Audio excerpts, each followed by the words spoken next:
So yeah, we're going to be building the alien tonight. We got this guy going on. We're going to take this and we're going to put a little tail on it and get it to stand.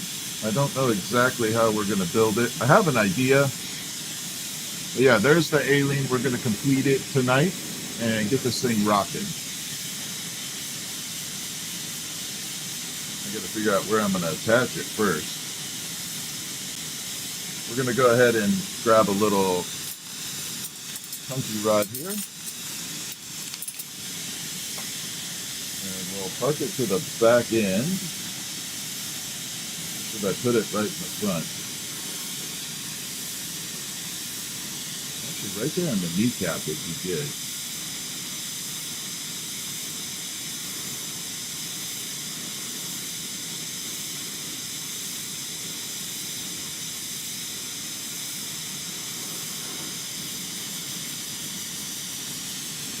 We're going to put a little holding rod right there. Make sure it's stable.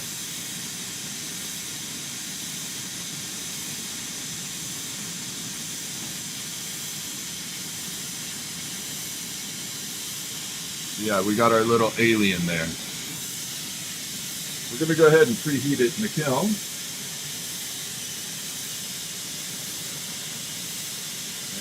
I'm going to start building the tail for it right now. I think I'm going to do a variation of the dragonfly tail on there. And then we'll go ahead and get it built on there. So I want to do a little bit of the bumps and grinds on it. And we'll get it fused from there. Let's go ahead and start this guy off. We're going to use the same color lime green, but I am going to change the tail a little bit with different colors. So we're going to do like a multi-step green throughout it.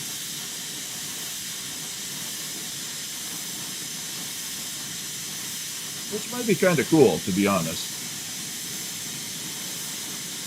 But we may have to build two variations of it. Let's go ahead and start that off now.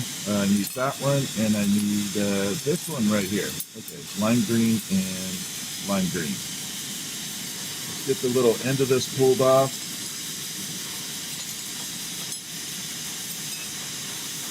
Like this.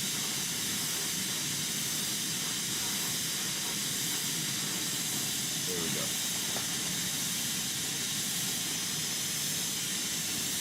Am I use this over here? No, I don't. Okay. Let me move my microphone a little bit. There we are. We're all good to go. Let's go ahead and start building that tail. So let's build the alien tail real quick. Get this ramped up too.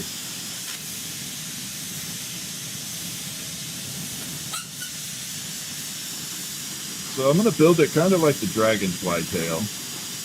We're going to do multiple bumps on it.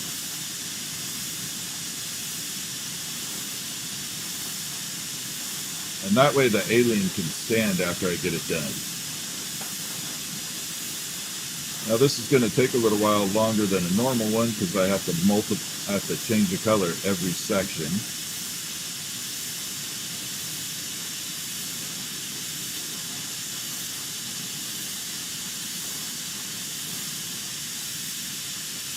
So there's the transparent, and then we'll alternate between dark and light lime green.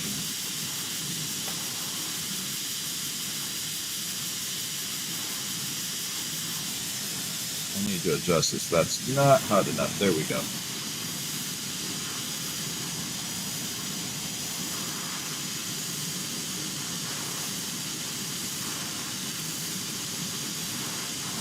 We're just going to keep building it up. Alternating. Let me get a couple of these on here and then I'll show you what I'm doing.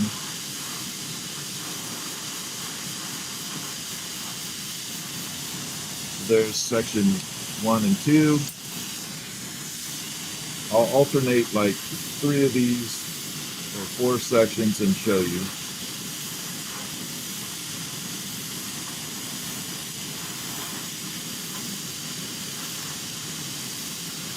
And then we have to curve it and bend it accordingly.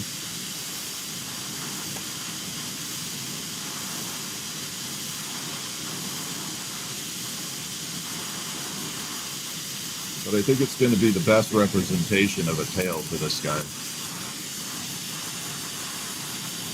Let me get one more section built on here. And I'll bring it over.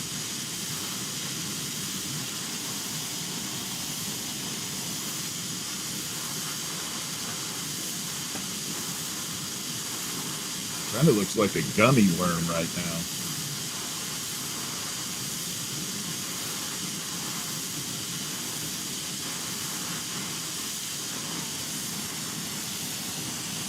All right, so we got four little knobs on here. So this is exactly how I build my dragonfly tails. Now normally I do it out of one solid color and we just add the little beads on there, but this one's unique. So we're going to build it in multiple stages. And I have a cool ass surprise for you guys tonight. I found a little bit of glass in my arsenal that is amazing.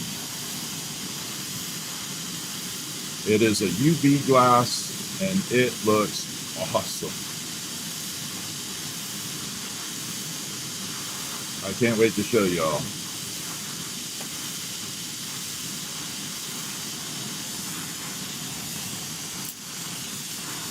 Let me get one more on here.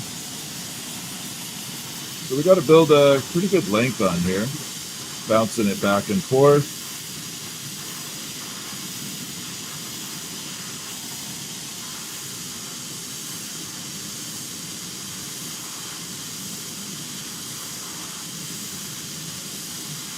And you start stepping it down a little bit, each little bobble here. So each little marble's getting a little bit smaller each time. Build two more. I'll show you where we're at, and then I'll show you the UV glass we're going to be using in a little while.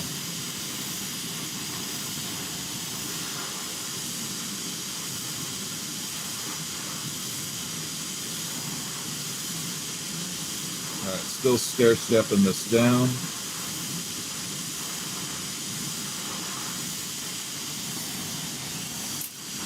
The smaller you get, the harder it gets too. You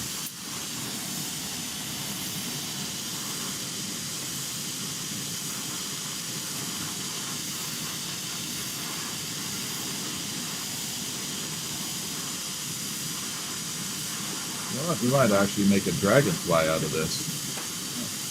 Might be a dragonfly tonight. Alien dragonfly. I'm in a weird mood tonight, so y'all buckle up.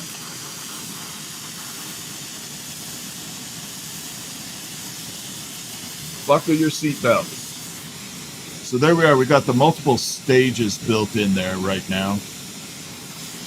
I have to build a few more because it's better to have more than less. I'm going to pop that in the kiln for a second, let it kind of temper.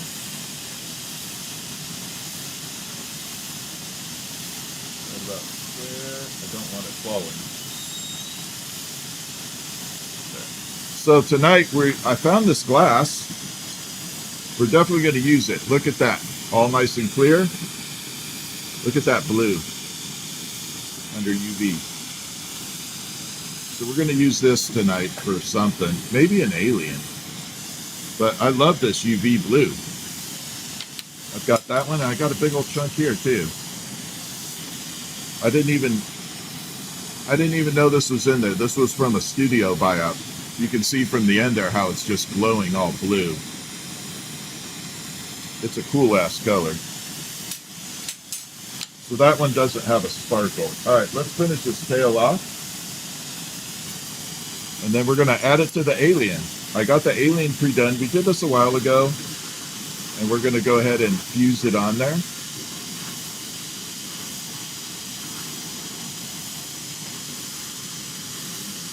Then I have to curve it appropriately so the guy can stand.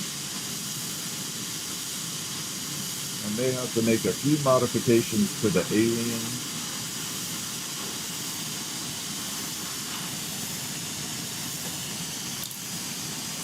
feet just to make sure it can stand, but I think it'll be okay without, but we may have to modify it a little bit.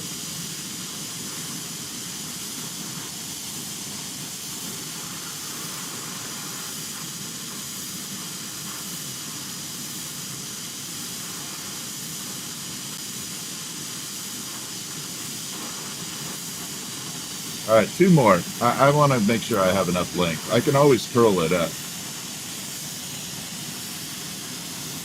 So just two more little bobbles on there and we'll fuse it on. I can always bend the tail.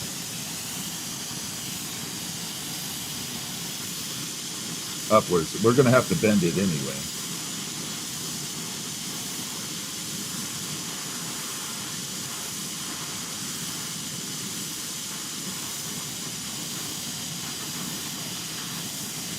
Little bobble there and one tiny little bit at the end.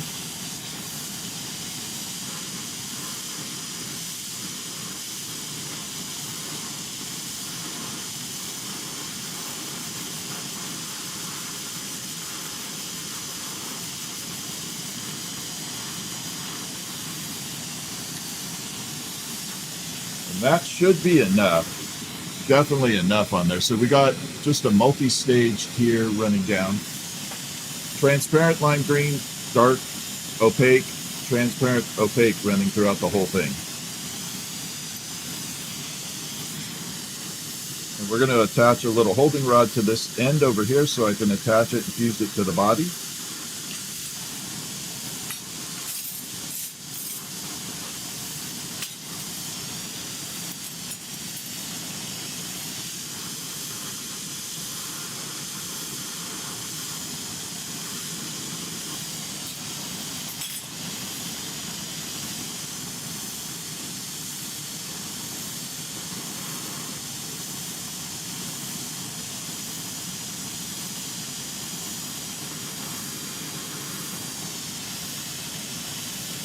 There we go.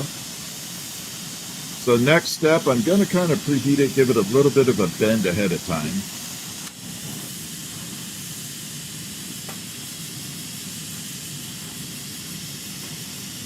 Just a slight bend.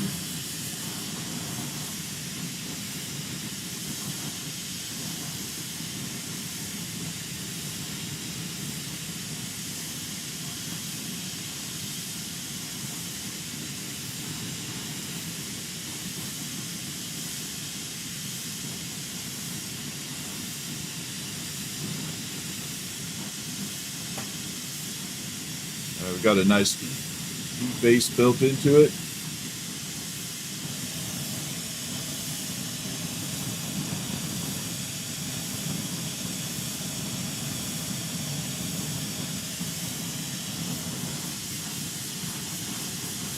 And we've got to come to this section and kind of bring it back over.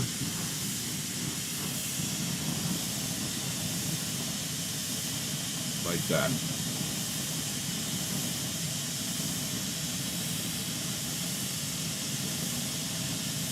And we're pretty good right there.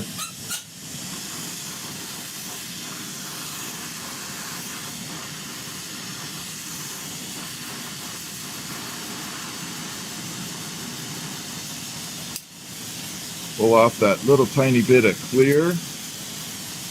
Oh, that's uranium. Don't want that on there. Definitely don't want that.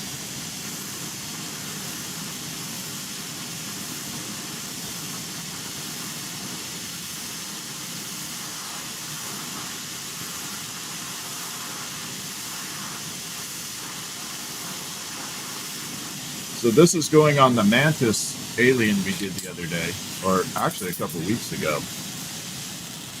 All right, let's turn it down a little. And there's our curved tail. Now I'm going to modify it as we go through.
Got to make sure we're completely fused in.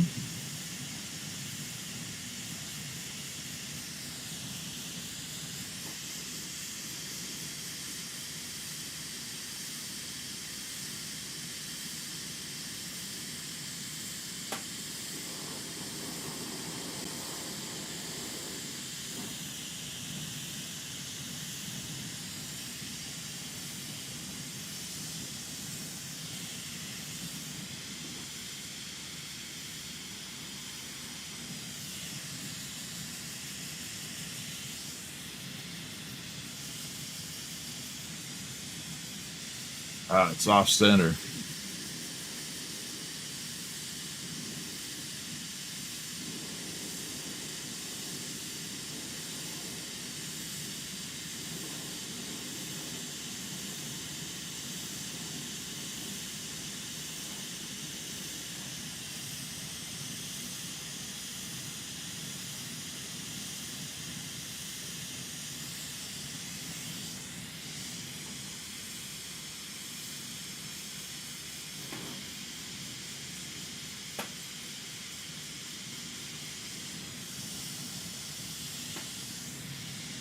Oh, its whole body's curving. Crap!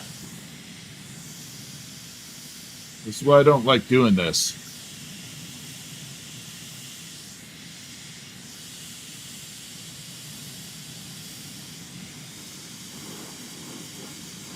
Ah!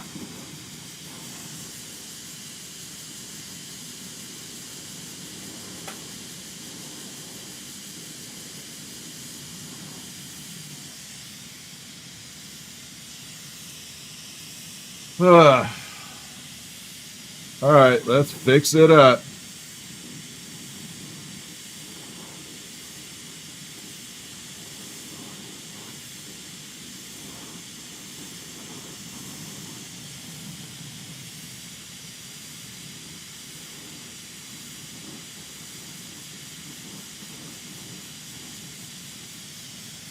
Okay, he's all tilted. I gotta fix it because it bent. He's all cockeyed right now.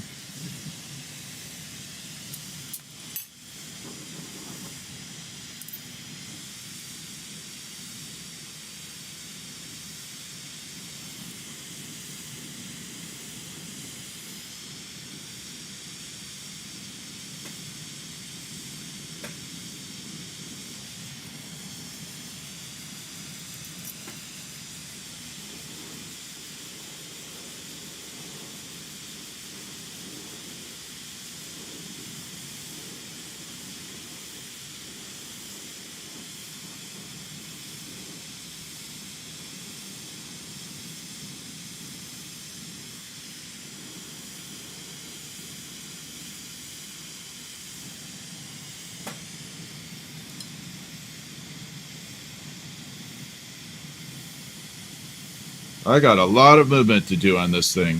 God damn it.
Get off.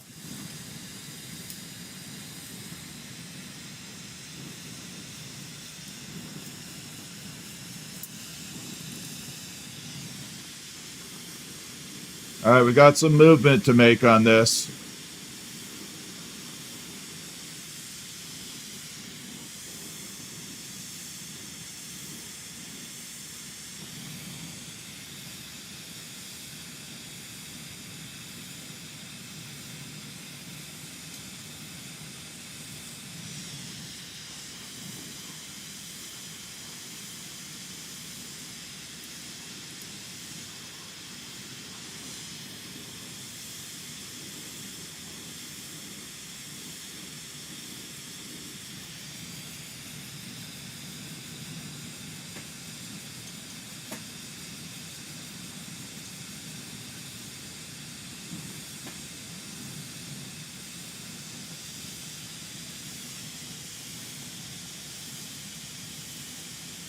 All right.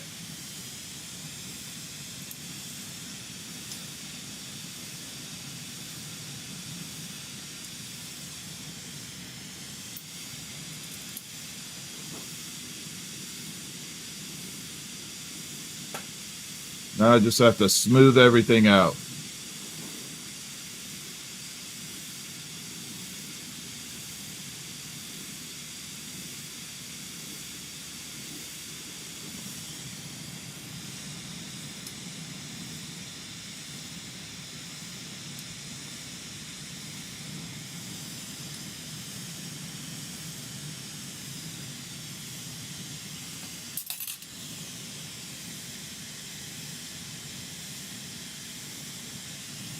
A little bit more.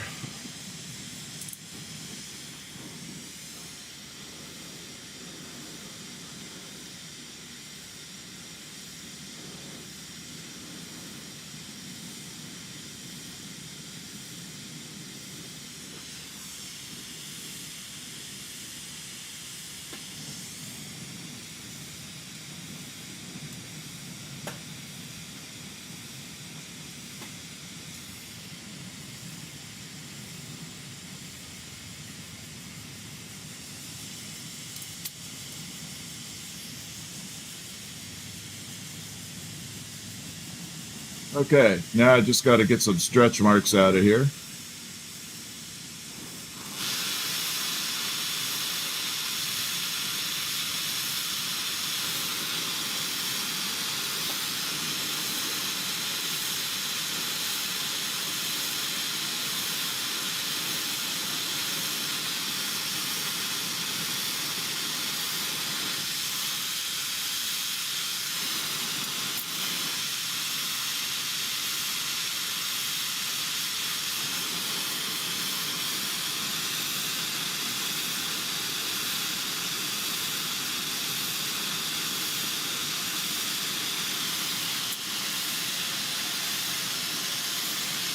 Okay, there it is so far. So I gotta bend its tail around though.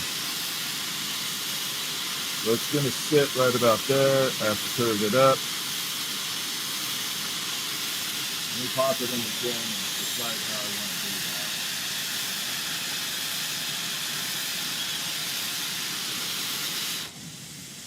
that. Not sure about that one.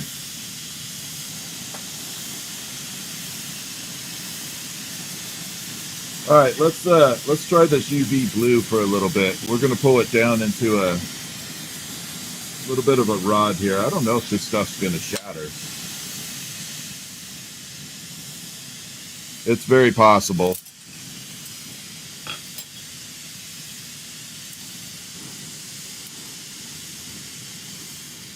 That's just clear. I knew that was gonna happen.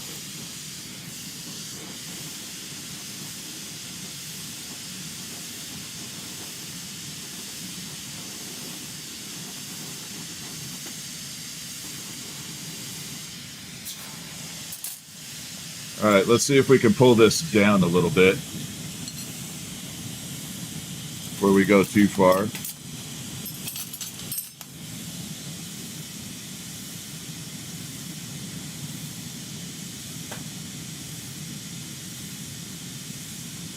I have no idea who built this little rod here, so I'm unsure about its stability.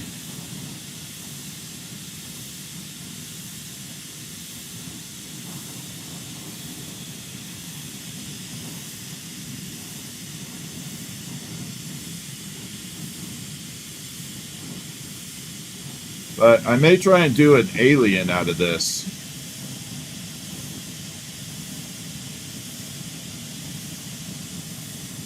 This is a funky ass rod.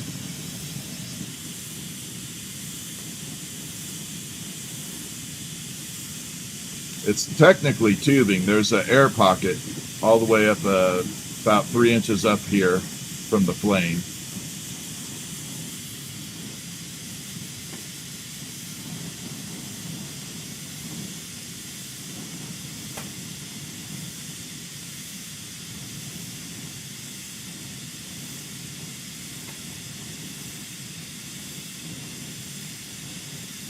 So we're going to pull this down into a rod, save it, and pull a little bit. I'm going to see if I can get some of that air pocket out of there. And we can maybe build an alien out of this, or a dragonfly.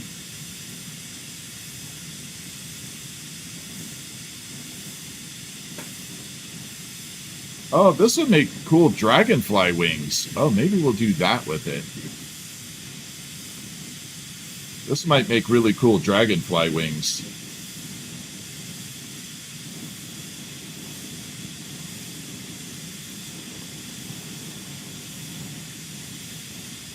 But I think it'd look better in the body, or a combination of it all.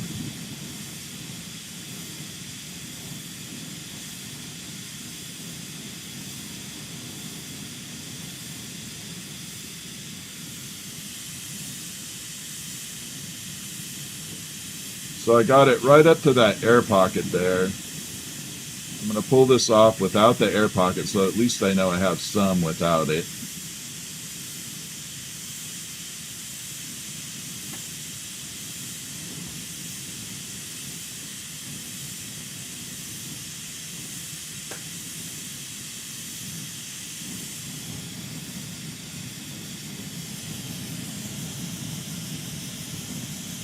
We'll just pull it down.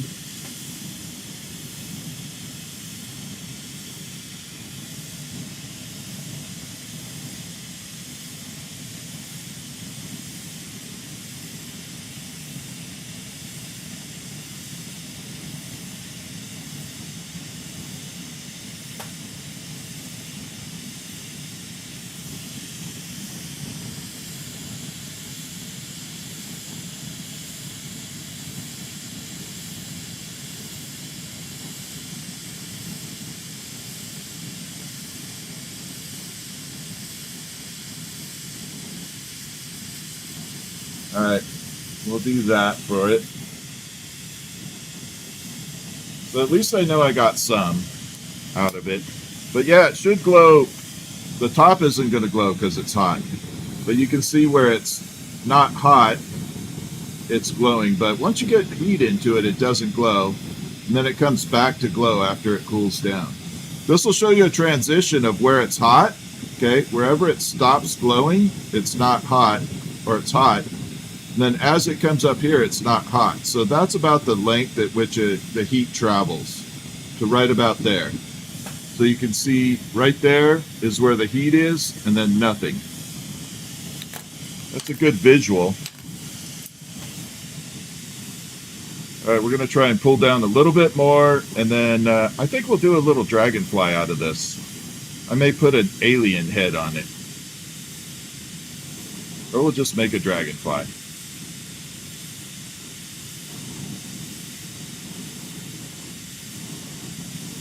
Get a little bit built off of this.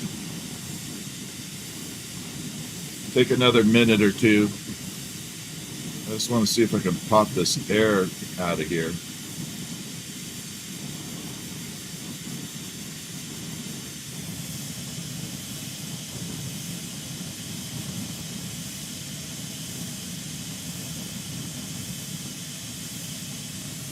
So I don't think you can see it, but there's air traveling down. It's a thick tube. I don't want it as tubing though.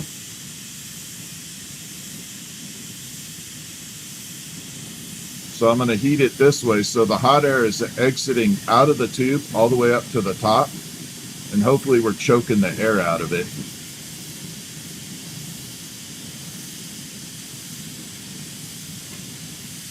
as we start pulling it.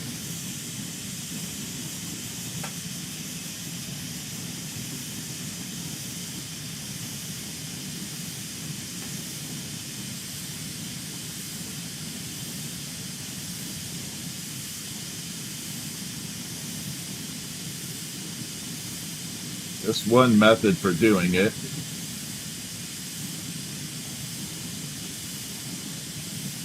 Yeah, that's working. And then I'll bring this tube over. You'll definitely see the air pocket in here. I don't know who built this and why they did that. It's so dumb.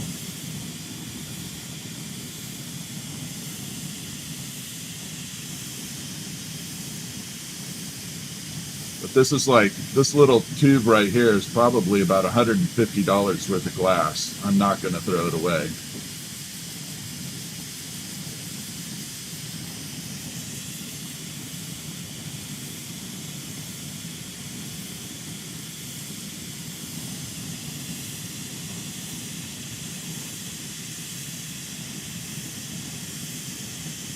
All right, just a tiny bit more.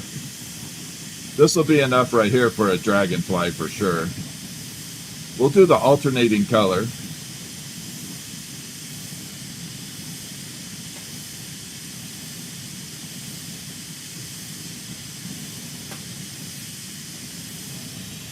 All right, that gives me enough.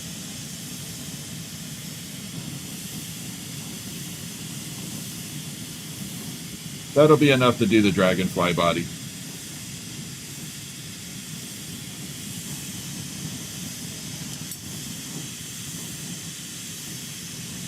Let me let that settle. And then I'm going to bring it over so you can see the air pocket in there. I don't know who did this. This is dumb.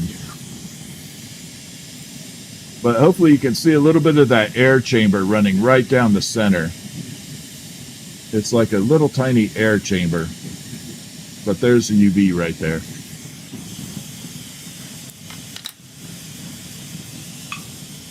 Let's go ahead and build the dragonfly body while that's preheating.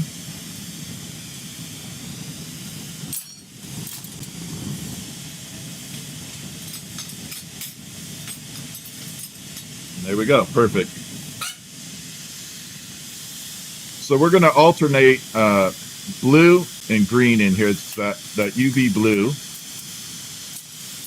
And I think we'll do the opaque. It's going to make a nice transition. We're going to build the dragonfly tail first, and then we'll build the body and an alien head on it. No, I don't want to do an alien head. Let's make this a real dragonfly.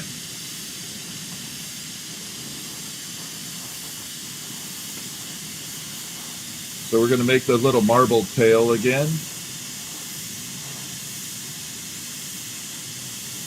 Alternating the colors. Now I'm going to hang the dragonfly different this time. We're not going to hang it from between the wings. We're actually going to hang it from the head so the dragonfly hangs straight down. So it'll go vertically like this.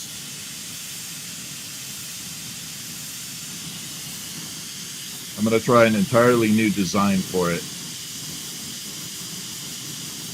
All right, a little more heat. Let's pop in here.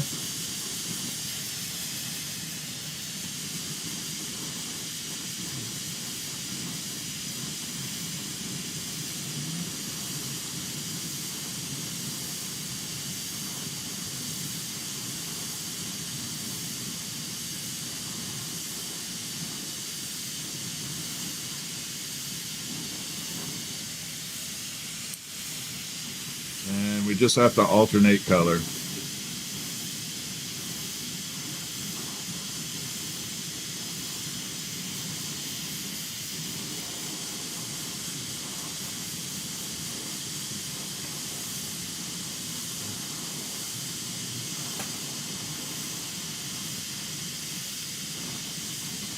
Then I got to make an orange cat head at some point for my mom's nurse. One of the nurses there that takes good care of my mom loves cats and orange cats, so we're going to do a cat head. I don't know about tonight, but we'll get to it. So right now I'm building the dragonfly tail.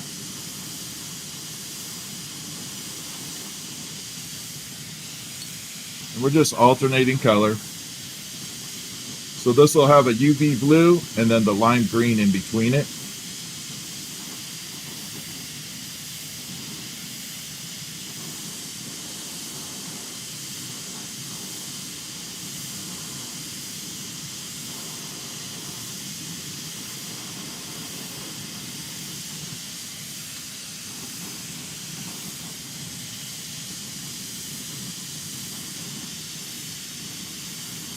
Hands are a little sticky today.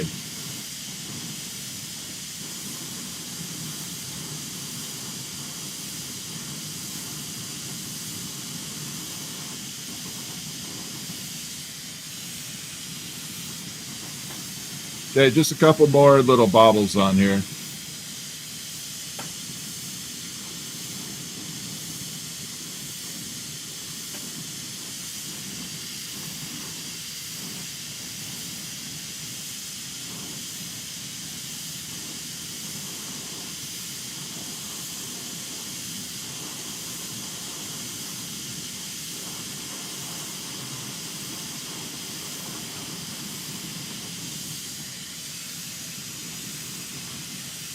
And one more. And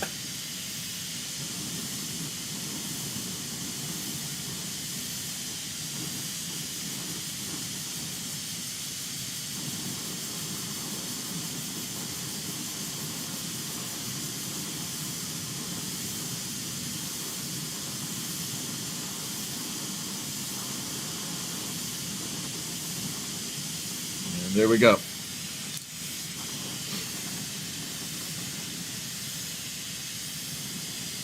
So there's the dragonfly tail that we're going to be building it off of.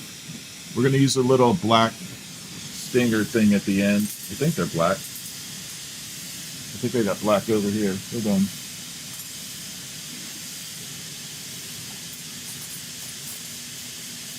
I do.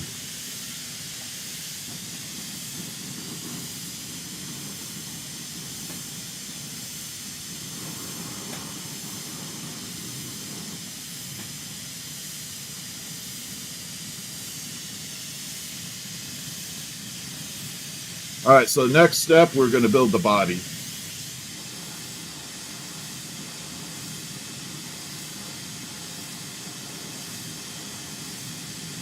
I am going to do that out of the transparent green now.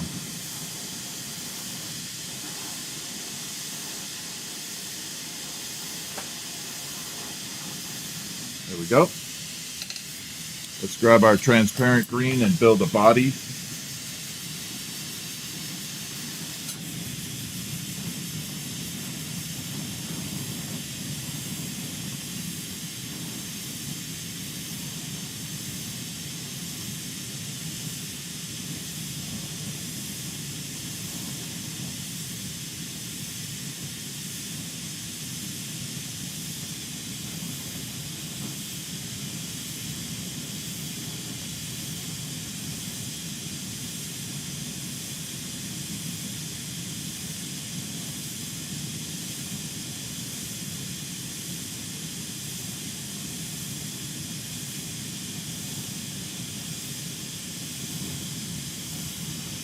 All right, and then we got to build the head.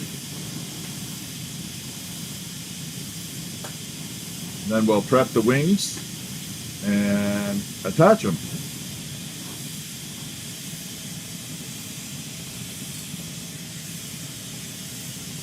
Should have plenty of black in here.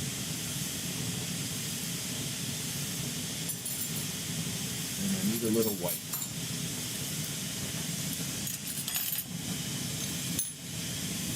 All right, let's build the head.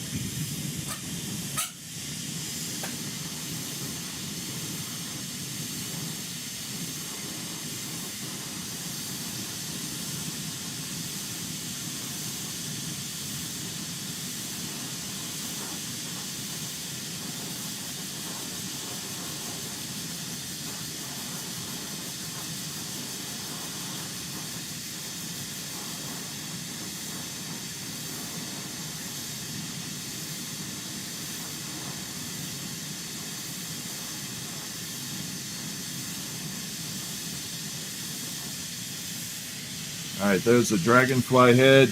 We'll pop the eyeballs on, then I'll show you where we're at. We'll build the wings and put it all together, and then we'll finish the alien. I gotta let that guy warm up a lot.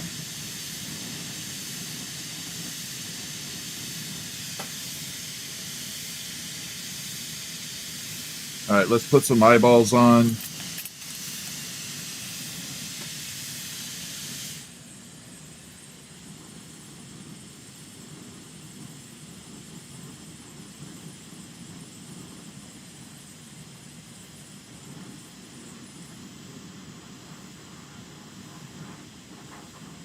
I'm going to go pretty heavy on the eyeballs here.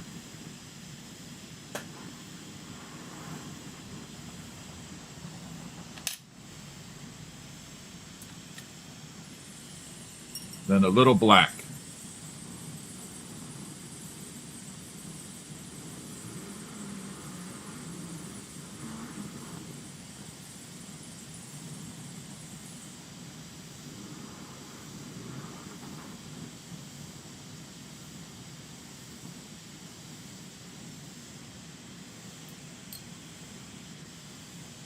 So there's our dragonfly body. We're going to curve that tail when we get done with it. There's a little eyeballs on it. Now let's build some wings.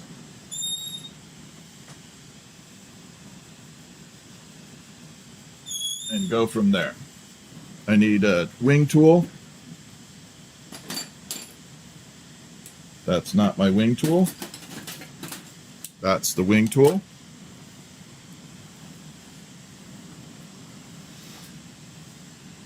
Let me see if I got a cool color up here to work with.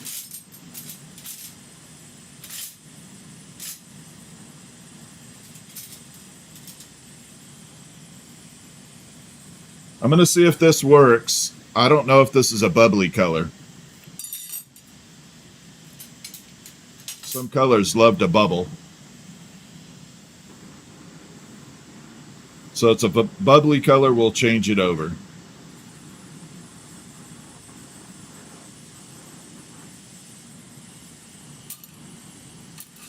And then we got to move this out of the way, because this will be my spot for my wings. Let's go ahead and see if I can get this built. And here we go.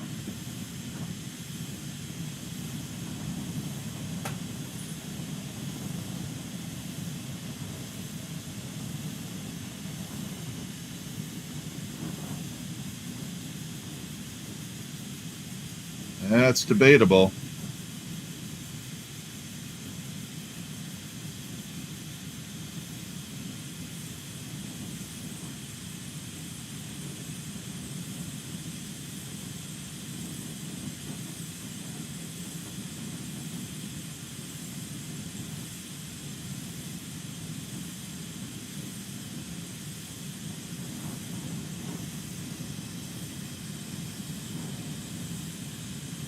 All right, we're going to pull this down. Ooh, that is soupy.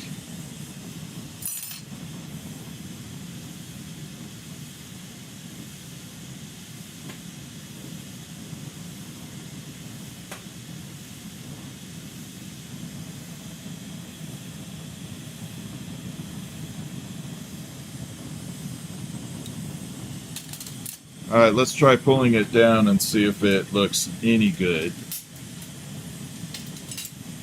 Need another holding rod here.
Let's take a look at it.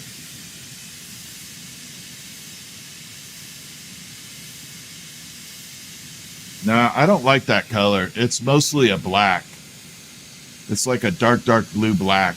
I don't like it for the wings. It's not going to look really good.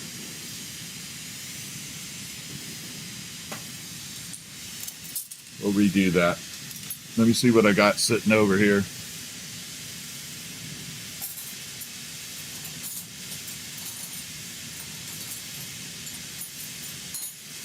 If I got enough of this color, we'll use it.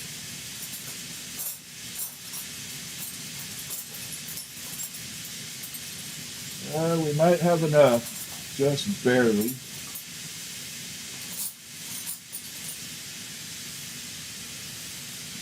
We'll try this blue-green sparkle. If I don't have enough on hand, I can always get more from my stash. But I think I'll have enough for a wings.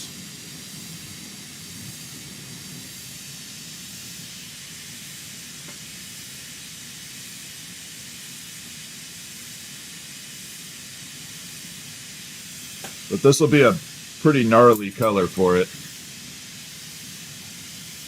All right, let's try that again.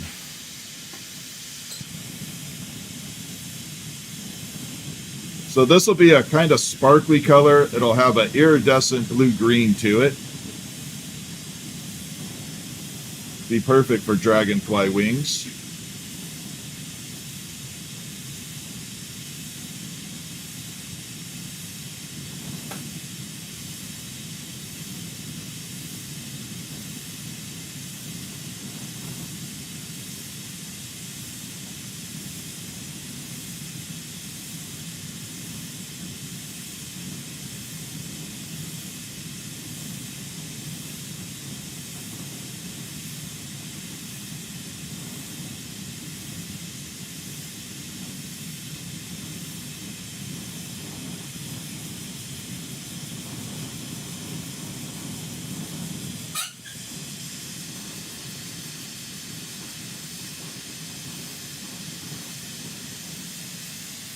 All right, let's try that again.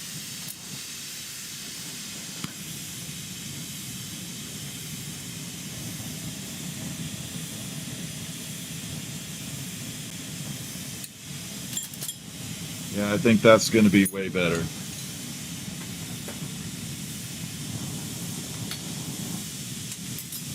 I'll show you the color after I get this pulled down. You'll definitely see it.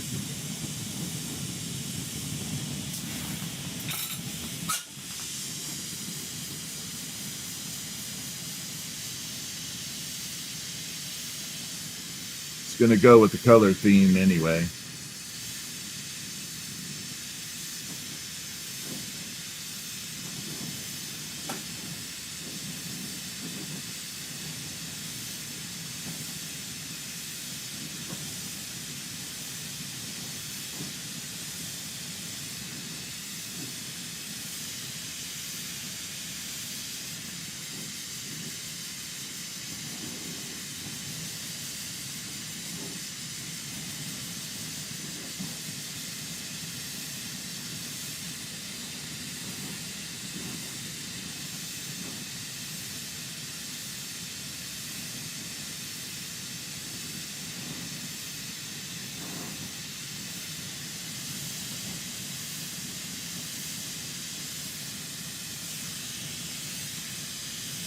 All right, just got to bring this down.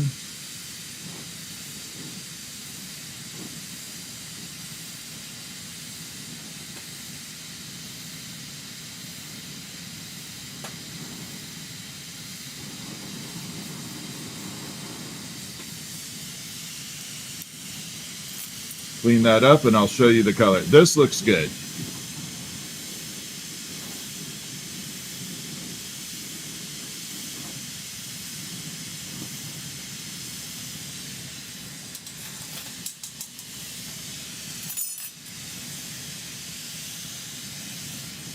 All right, hopefully you can see that, and we're going to pop the light on it, and now you can see the iridized fashion of it. So we got the iridescence running on there. Definitely be a lot better.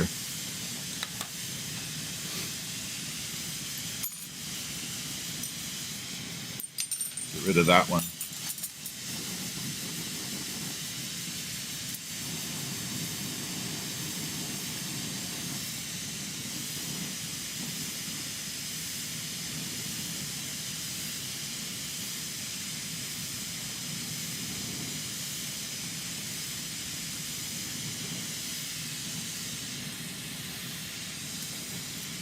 All right, we just need to build 3 more. We'll pop it together.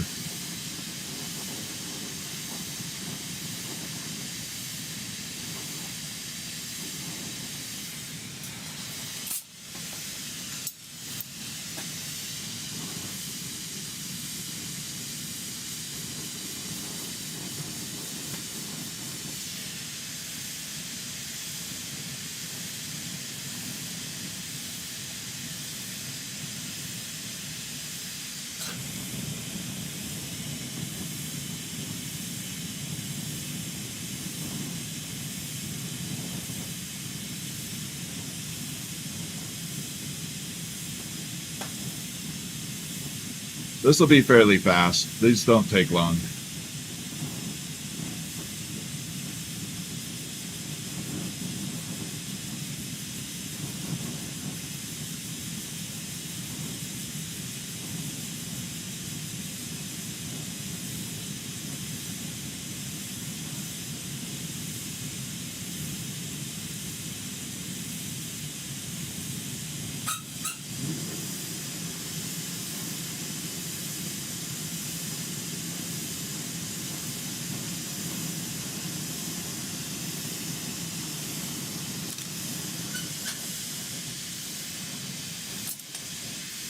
We're going to go ahead and do the same thing on here.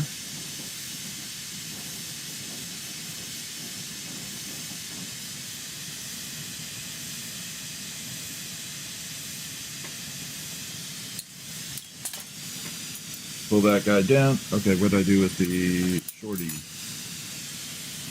We're going to have to work.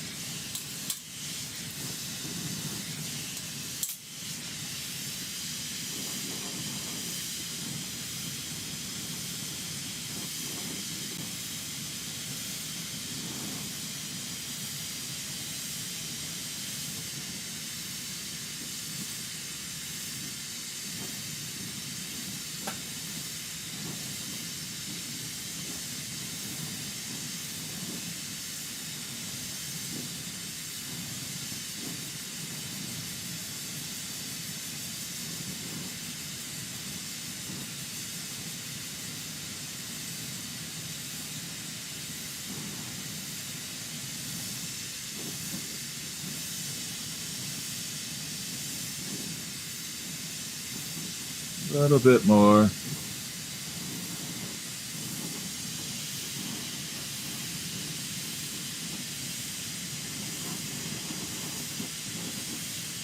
So this is the shorter of the 2 wings. So we got one long, one short. We'll build the same thing on the other side. And we'll put it all together.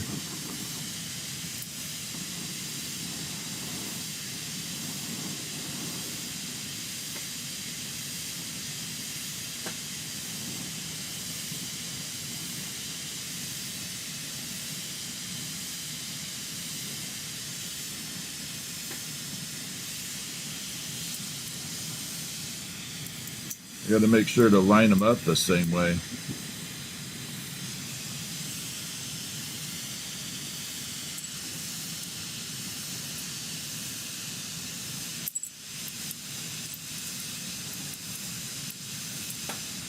There we go.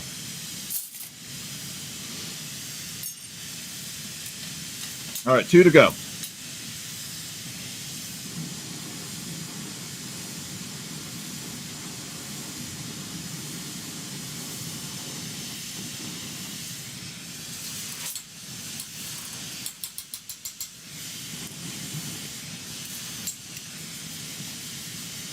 All right, let's get this done.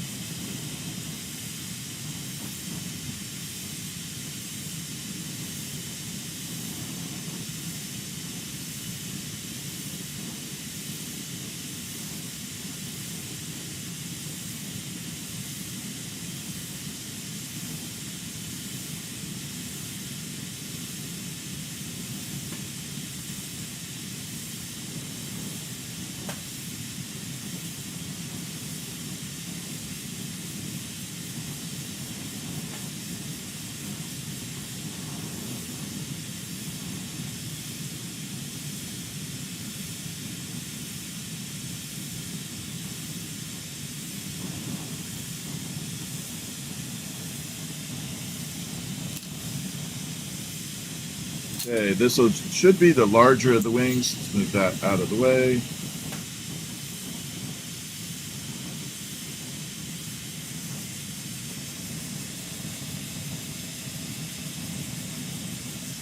Yeah.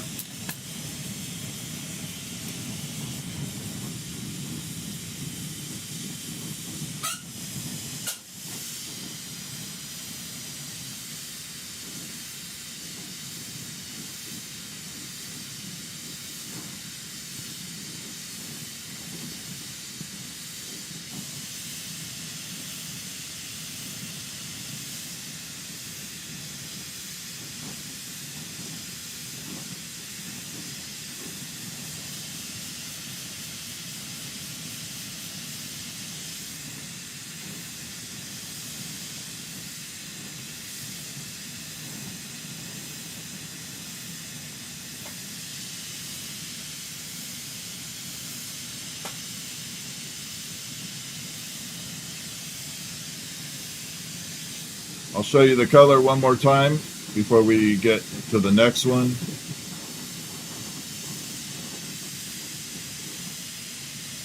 Pull off a little bit of that clear.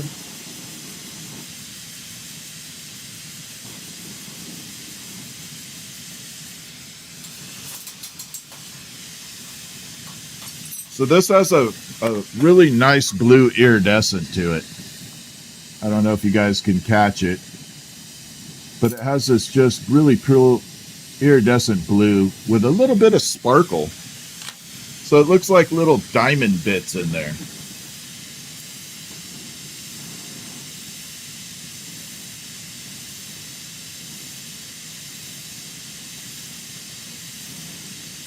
Like little tiny diamonds roasting in there.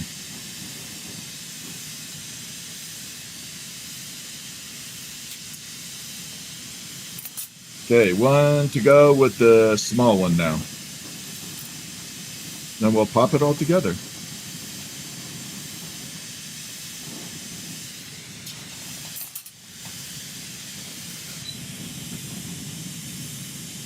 Happen to have enough.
Make sure they line up.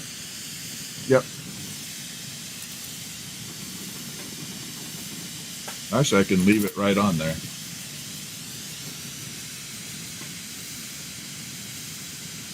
No, got to switch sides.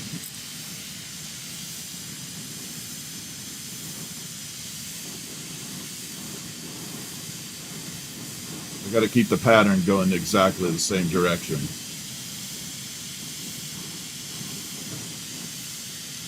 All right, so there's our wing. We're going to grab our dragonfly body and pop it together.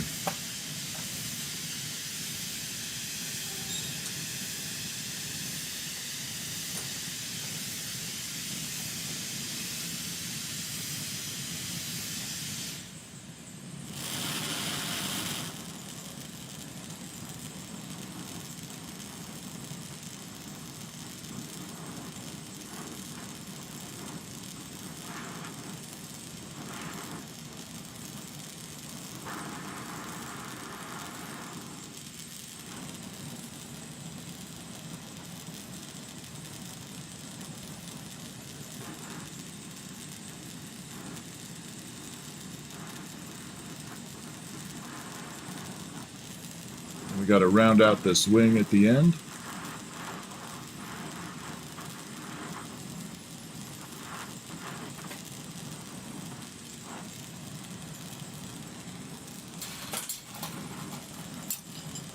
And there is wing number 1 on there.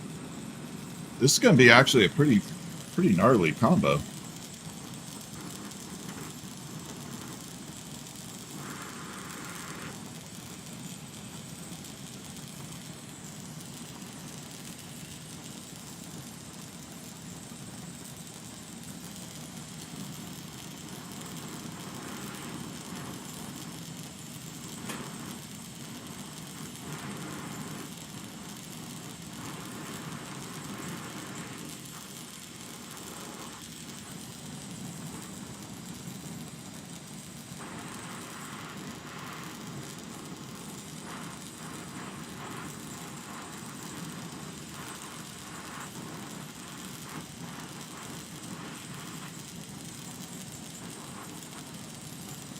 Let me fuse that together.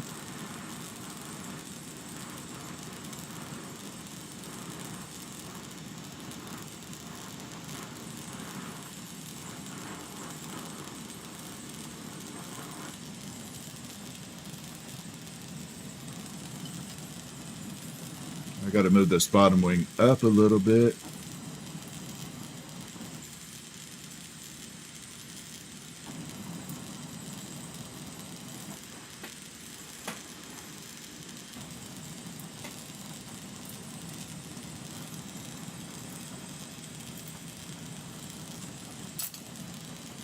And there we go. 2 wings. I think this combo is going to look pretty sick, actually.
I just have to balance this out a little bit.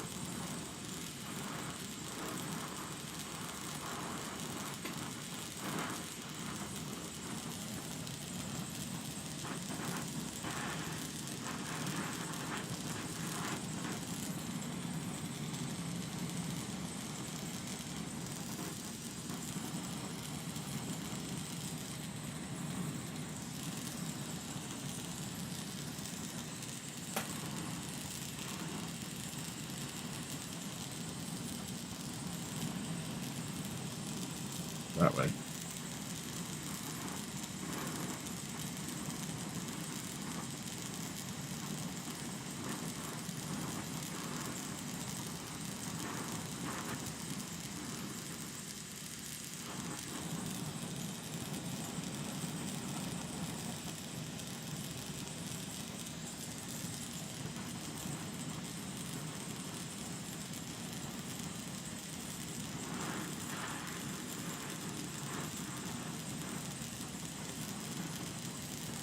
All right, now I just got to fuse all those together.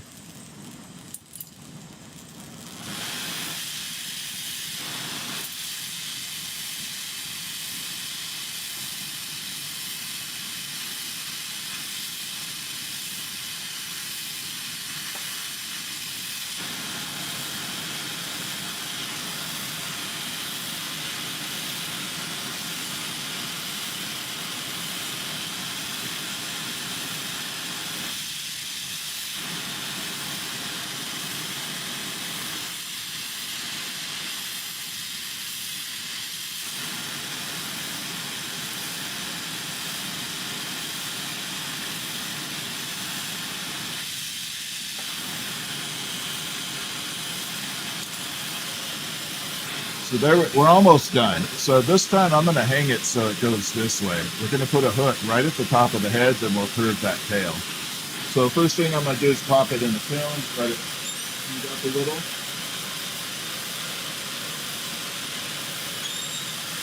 Build the hook for it.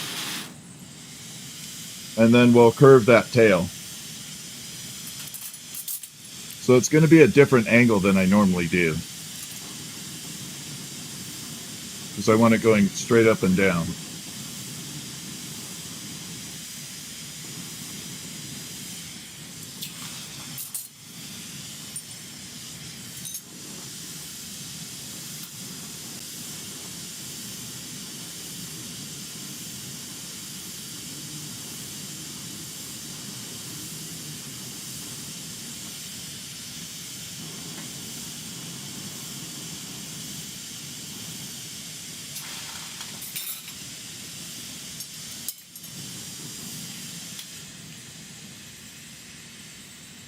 Let's go ahead and build this guy up.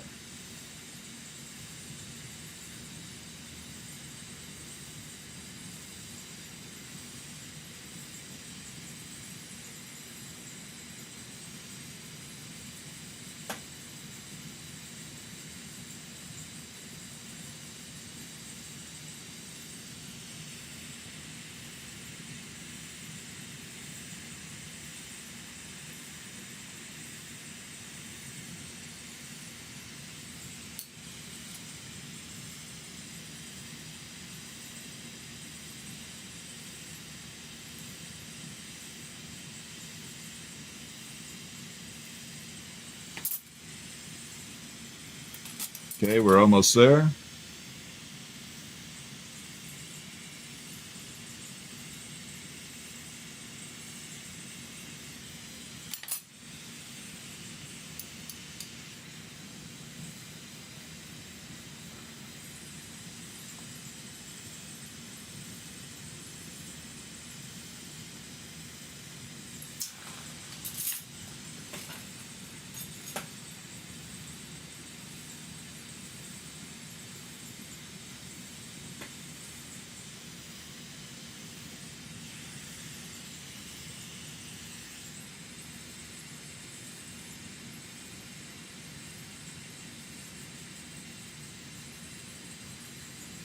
Okay, make a little nubby.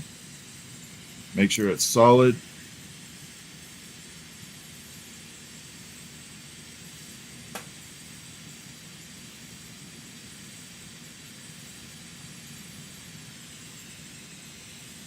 So now we got a solid little hook that it'll hang from.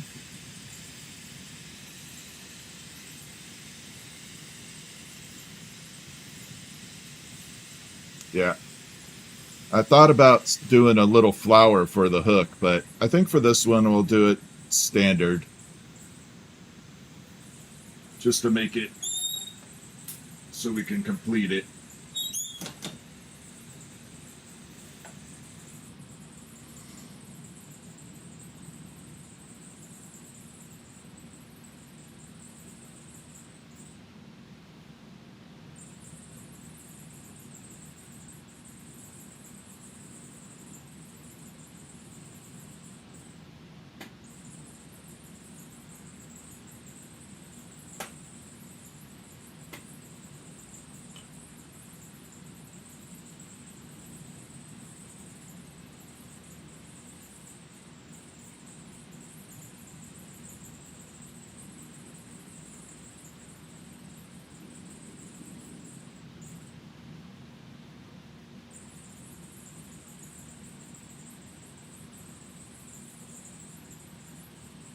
Okay, let's give it a little curve on the tail.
So that's how it will hang that way.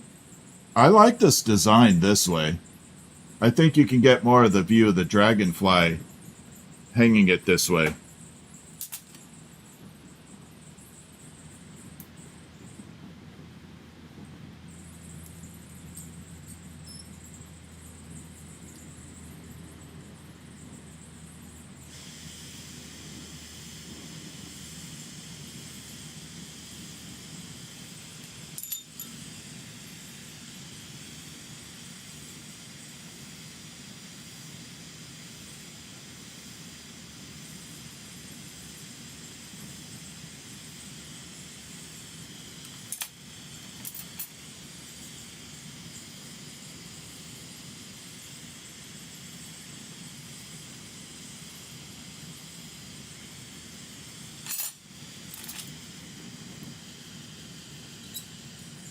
Yeah, it'll just hang like that now.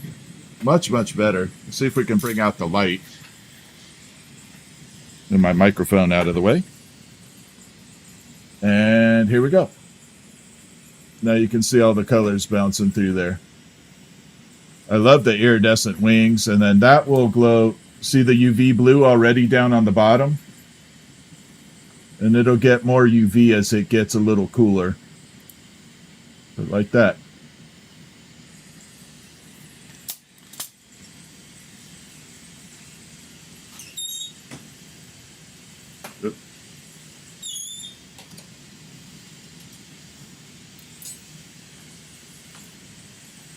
I gotta park that way in the back of the kiln, and I need a glove.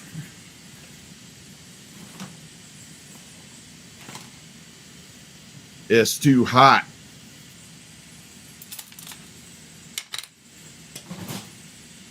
Feel like I'm caught up in here.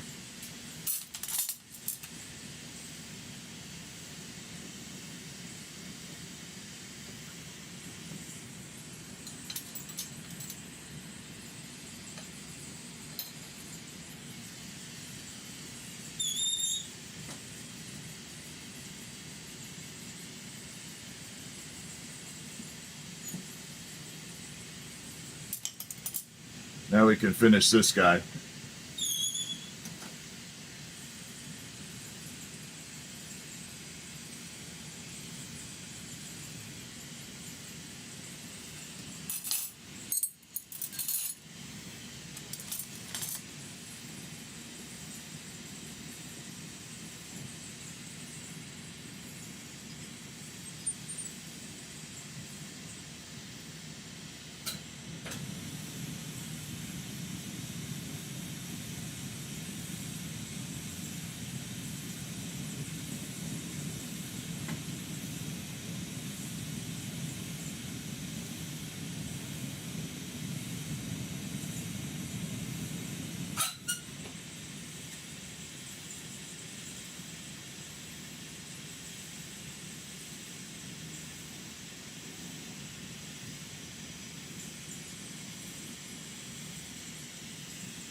I better set it down on this way.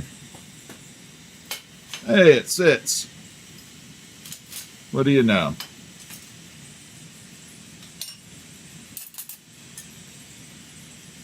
That actually worked.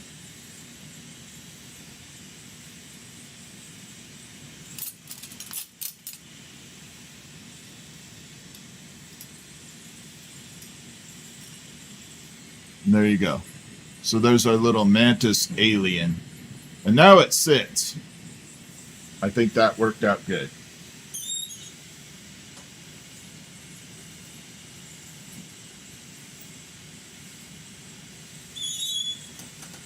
That looked good.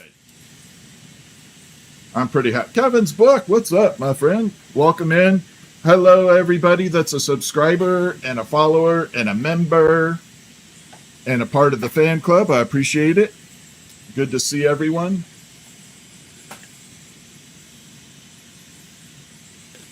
It's good to see everyone. Okay, so before we go any further, I got an old hammer that I did in here, like an actual hammer. I'm not happy with it, so we're going to manipulate it a little bit. I'm going to tear the handle off. And I think I'm going to turn it to something other than a hammer. But it's got a lot of uranium glass, so I don't want it to go like by the wayside. So we're going to have to tear the handle off and maybe turn it to a marble. I don't know. But I'm not happy with it.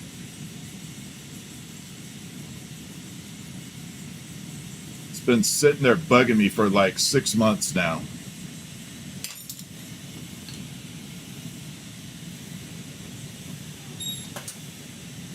So this was the little mini hammer we did not too long ago, but I don't like it. It's actually pretty bad. So I want to kind of save all this glass.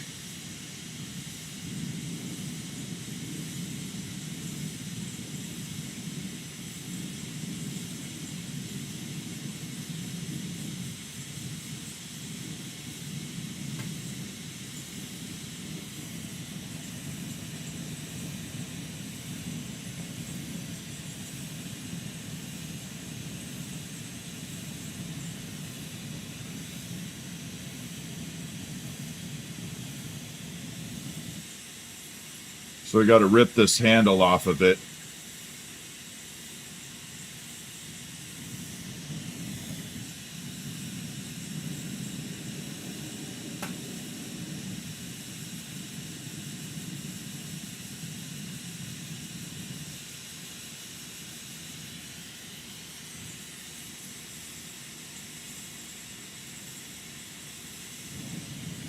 Ooh, that's getting heavy. I need gloves.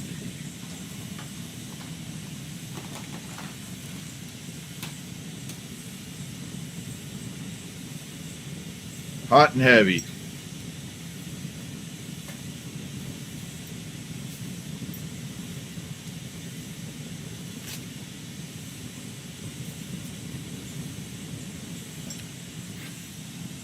So what's happening is the flame is hitting the handle right there, and it's traveling down the handle. So the flame is reflecting off of the handle and shooting down towards my hand. It's the only reason I need to wear gloves on this.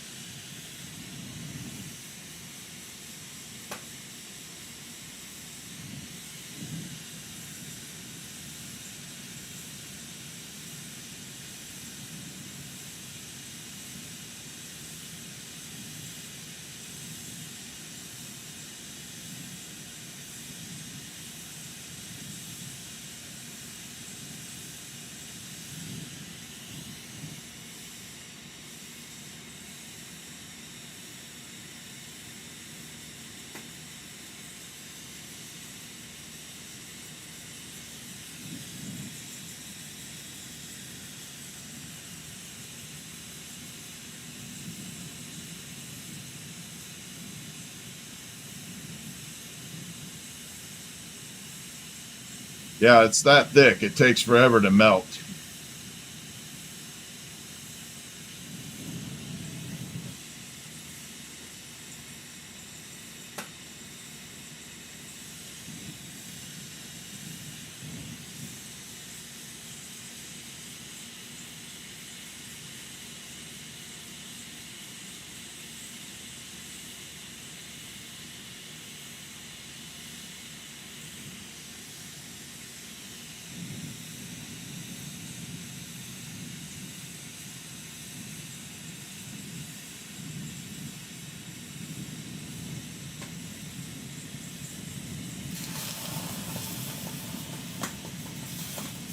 Bye-bye.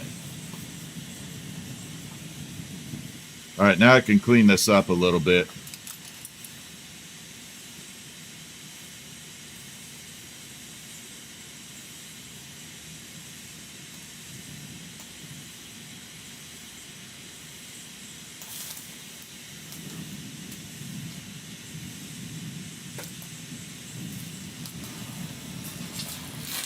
There's a lot of money in uranium glass and another glass called electrum in here. That's why I'm saving it. It's just the amount of glass, the color. Otherwise, I wouldn't bother.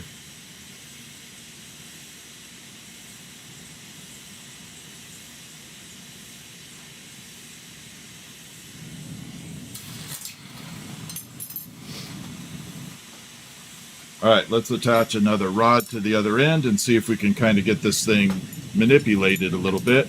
We're going to need full flame.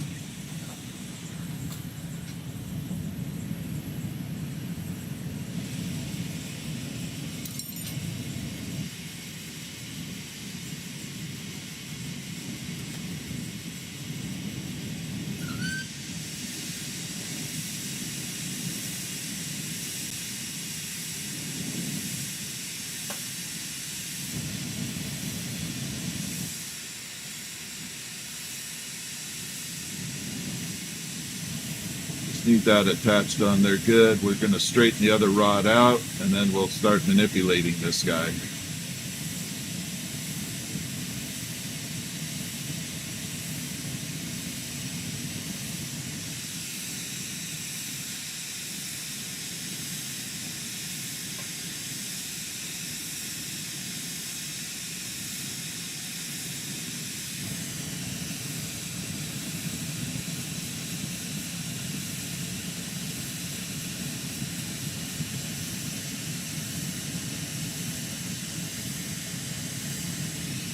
All right, here we go.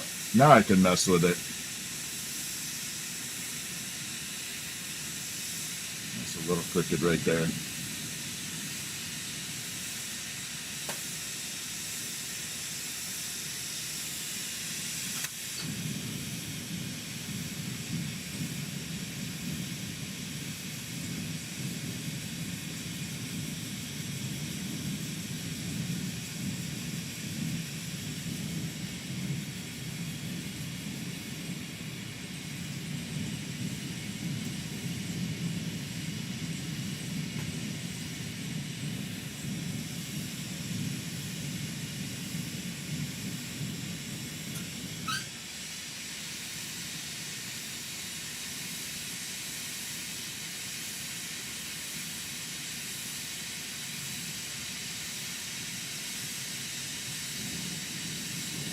Okay, so first thing is I got to get rid of this flat side here.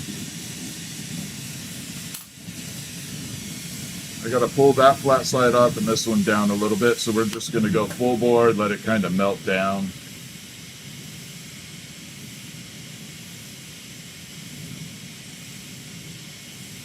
I'm definitely going to get a frickin' suntan today. I can feel that heat. Actually, it's not the heat, it's the UV radiation coming off of it, the UV rays. That's what's kicking my butt at the moment. Look at that.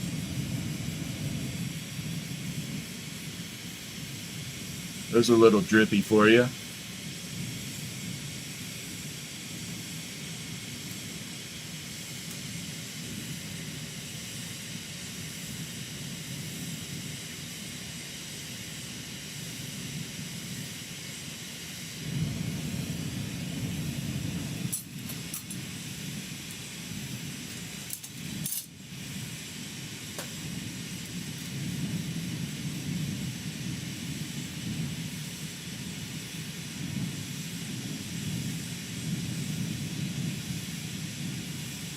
So I'm trying to pull off all this bad glass at the end of it. And what I mean by that is I hit it with silver fuming, so there's a little silver fume on the ends on the outside. I'm trying to get rid of that.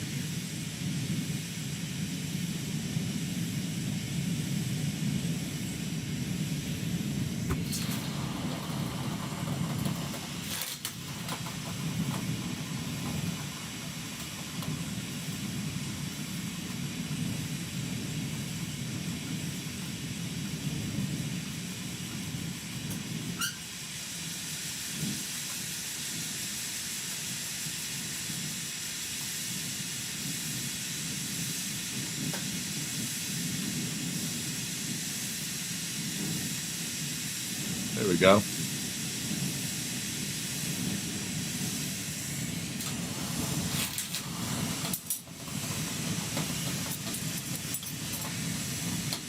Then we do the same thing to the other side.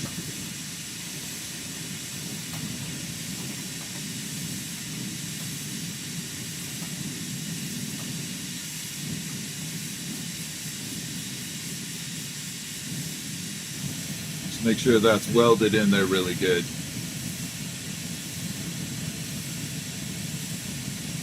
I think we'll turn it to a marble, like a funky cool marble. Just gotta wait.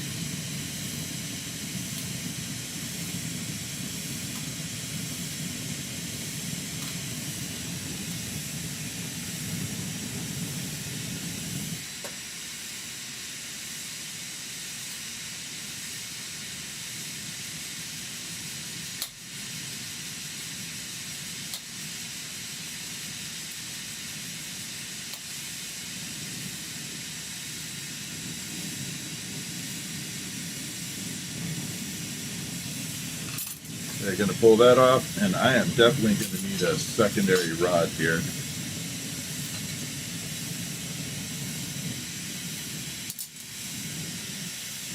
Let's get this one to droop off, get rid of that silver feeling on the outside, clean it up, and turn it to a cool marble.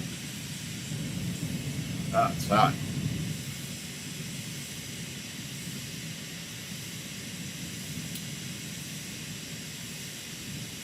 So we just have to heat this up and kind of let it start drooping down.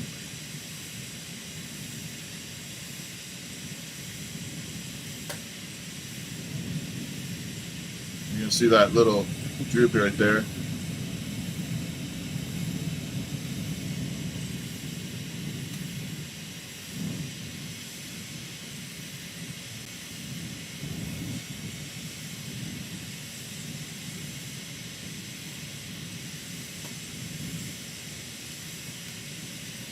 We'll clean up the end and start getting it built into a funky marble.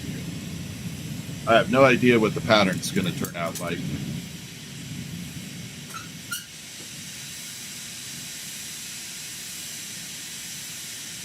We just have to clean all this off though.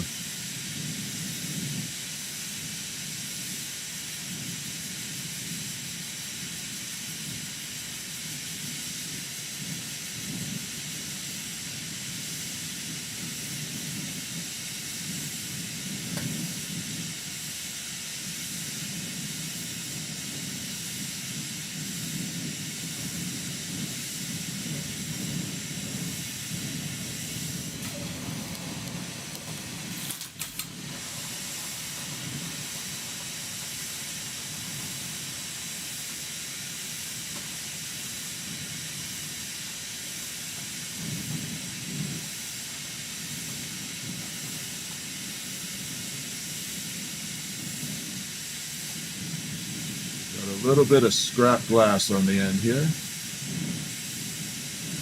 Basically, this is just kind of like skinning it. Like you're peeling a carrot or a potato. Same thing.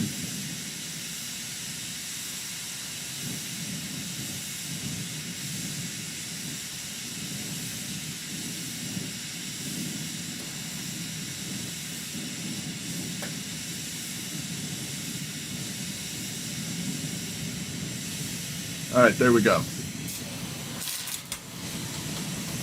So basically all the colors built in this middle here. We got two ends to clear. We're going to push it, twist it, turn it to a marble. I need a bigger marble mold though. Happen to have one right here. There we go.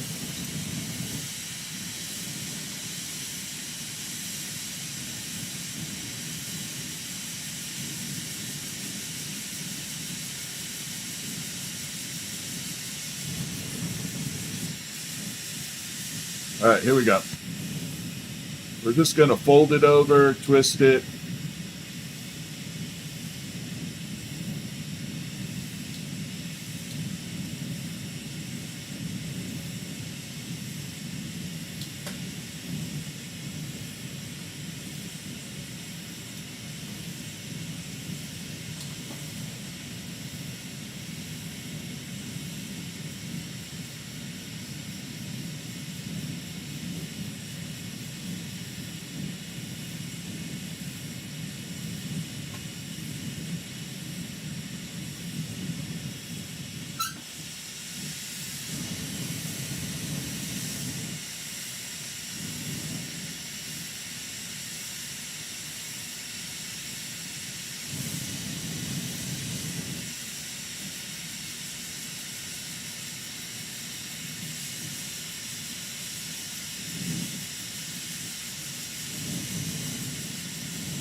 There we go.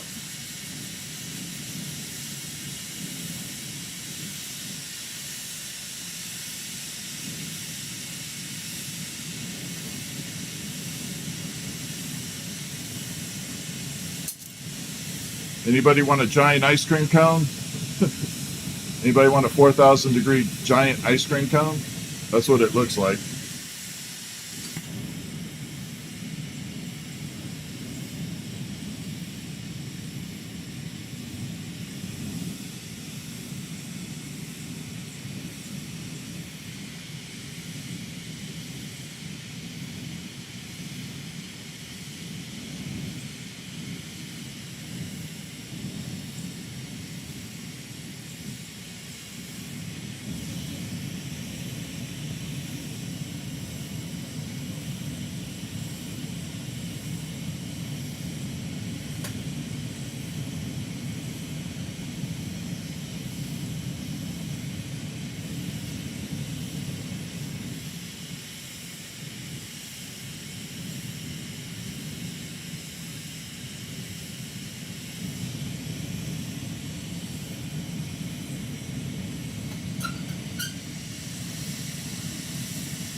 So I'm going to show you the part that I really like about it and why I wanted to save this glass. We're going to come right up here. Look how shiny it gets. Can you see that reflection in there? So that's going to have like a metallic-y UV reaction to it.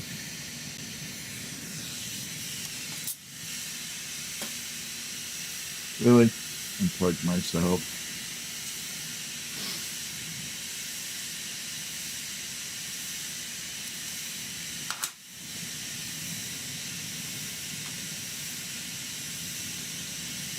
Actually, looks really cool. I am not disappointed with that.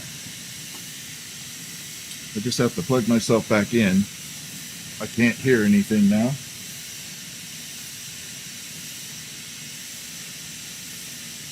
There we go. Turn my fan up a little because it is hot as hell.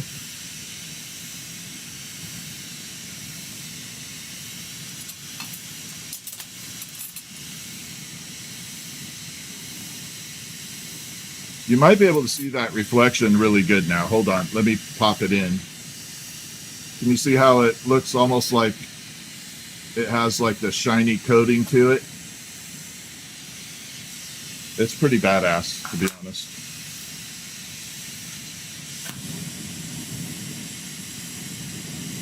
And then it has the uranium, so it will definitely glow under black light.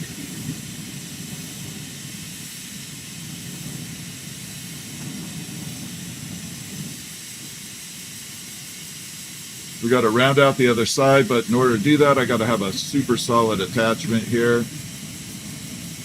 Don't need it falling off. And then we'll refine the marble in a little bit here.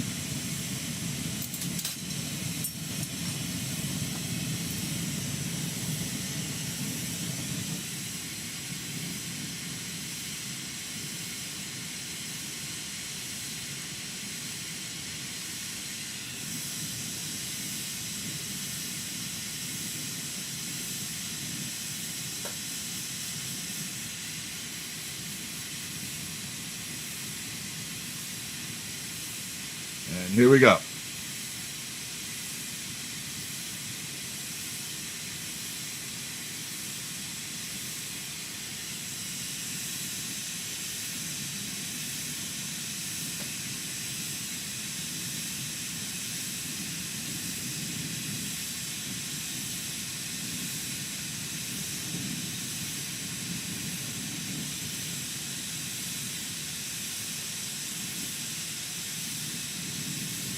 Yeah, I got a big little air bubble in there. I know that doesn't make any sense, but there's a little air bubble in there I got to get out.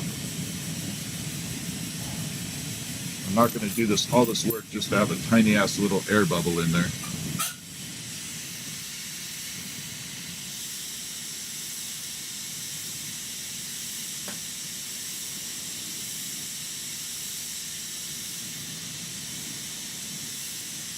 Now it's all gone.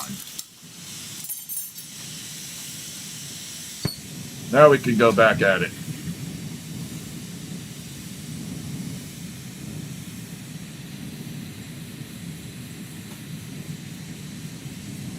So this is like the size of a softball. It's not tiny.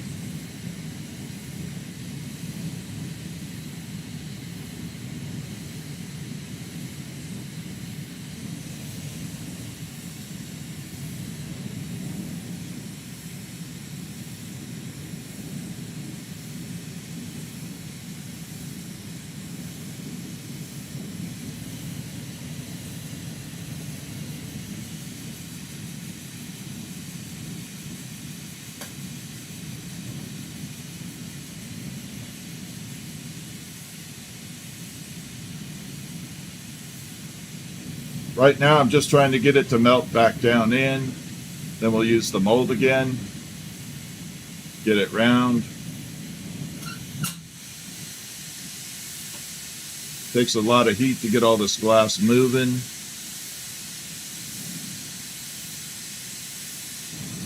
I think it might actually be a vortex in there. Kind of cool if it was.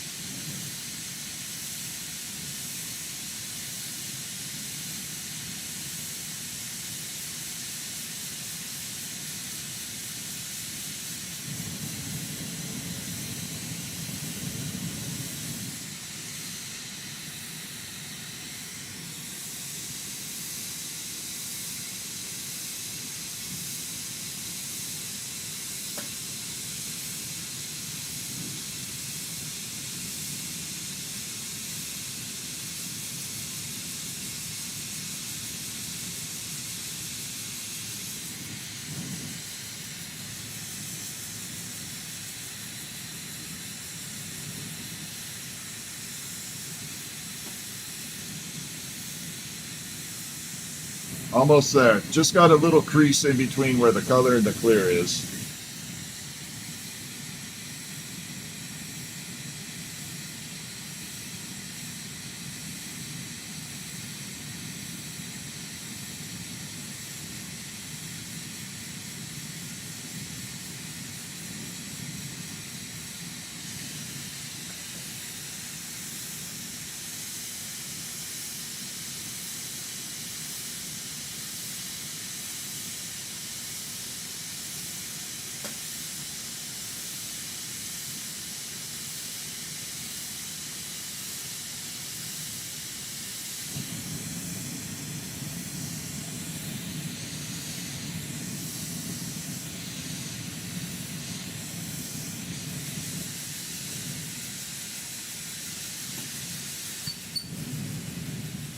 All right, it's getting pretty close to being done. It's not that bad.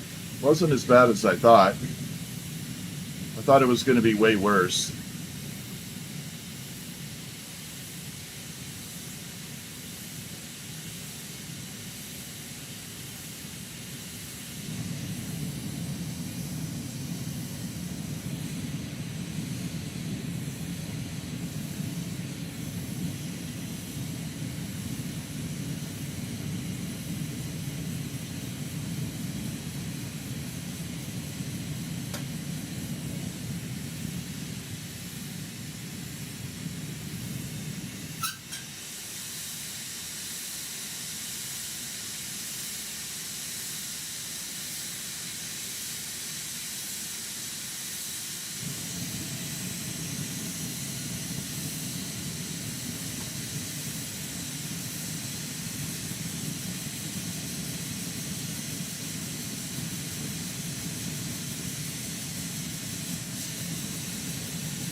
So what I'm looking for is the reflection of those lights. As I'm rotating it around, you watch the reflection. If they jump up and down too much, it's not round or there's a big crease. So I'm just looking at the light reflection when I'm viewing it.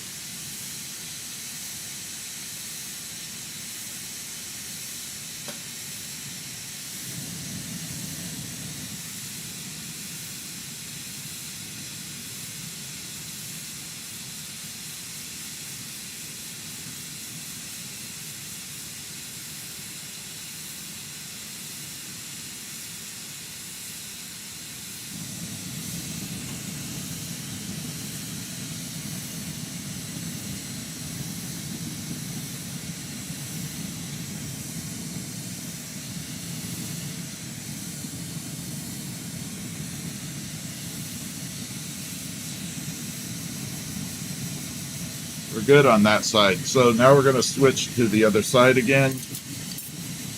A smaller attachment this time.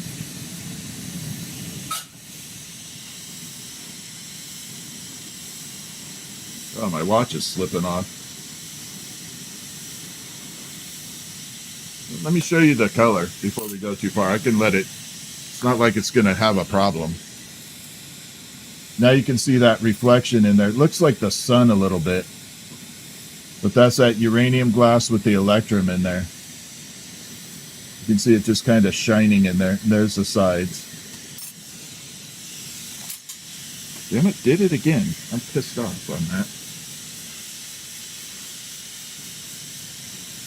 I tried a new headset today, and apparently that's not a good idea. It likes to bind up and catch.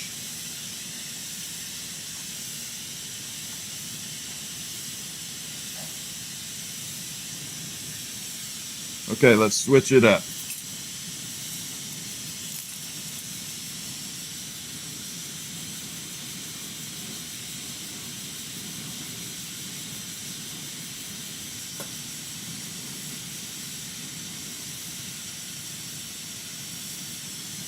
So this part right here is the scariest part about the whole thing, because that's not really locked in there. Okay, it's just kind of sitting on there. If you bump it the wrong way, the marble will fall off. It will completely just disengage. That's how you remove it from the, like that. Ooh, crap. See? Told you. I didn't even bump it.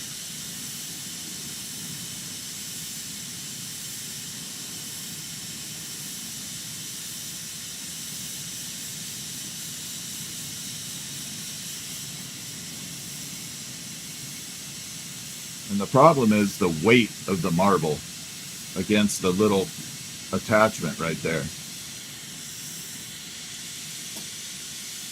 Now if it falls, it's perfectly normal. It happens half the time.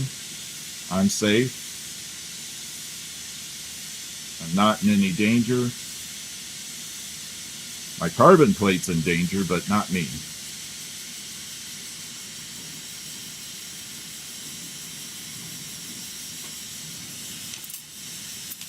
So we got to clean up that little section right there.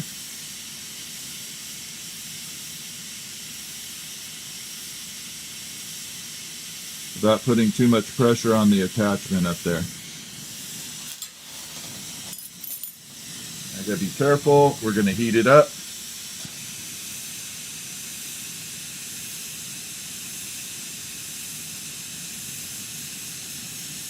So yeah, it is barely hanging on with that rod.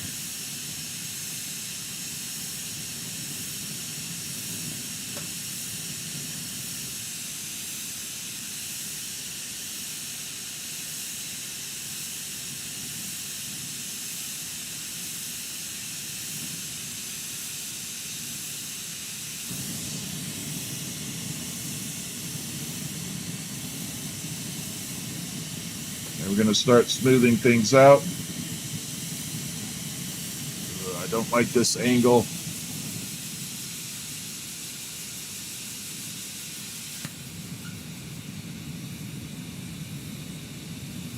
I do not like this.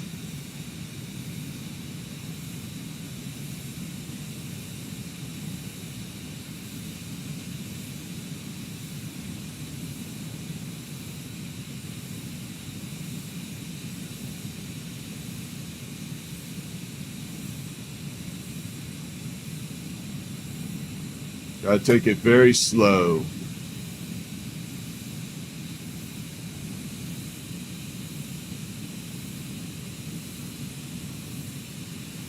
If you're enjoying the content, if you wouldn't mind subscribing and following, it would be a huge help to my channel. Gives me something to say right now while I'm freaking the frick out. Because I am freaking out right now. This is like so scary.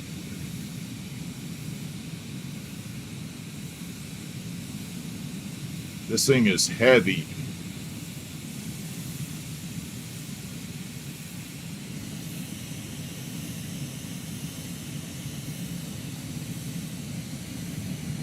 It's a beautiful marble, but man, it's scary.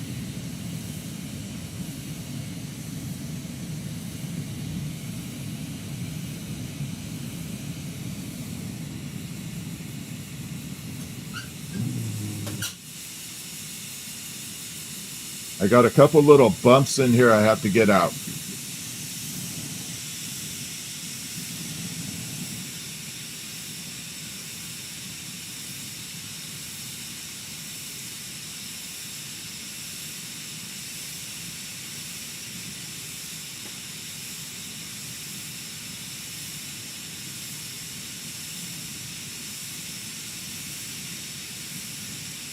If this marble falls, it's like the ultimate game of hot potato.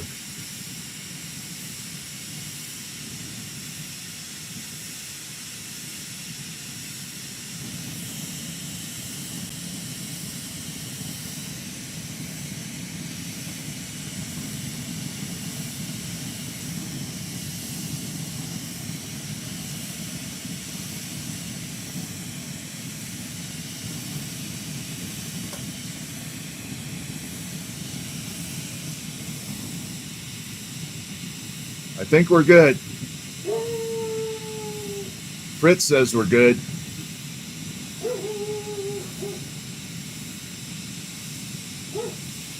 Yeah, Fritz is approving. So that dog barking is my dog Fritz. That's who I'm referring to. He's a giant schnauzer that loves to say hi to everybody in the live stream, apparently.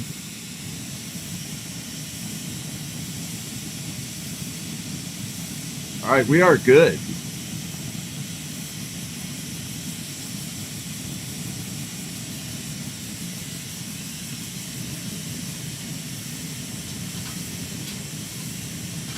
I don't think the marble holder is going to hold this one. It's too big, too heavy. Gonna have to use tongs.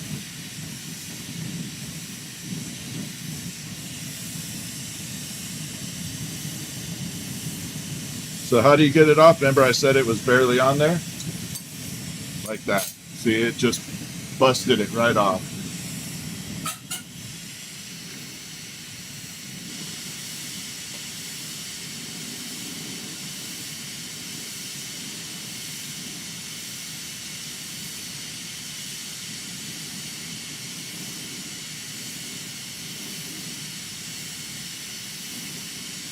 Then we smooth out that little bump.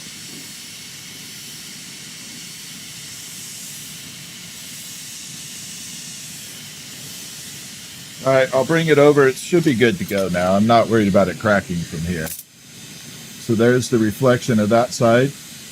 And then we'll flip it to the other side. And there's the darker green. Ooh, that's hot though. Then there's the darker green.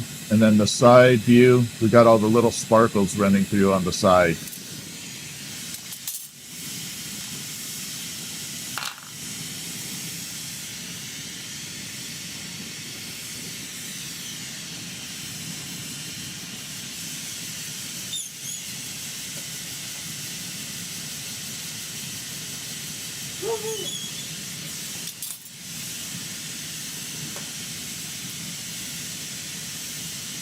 Not unplug myself this time.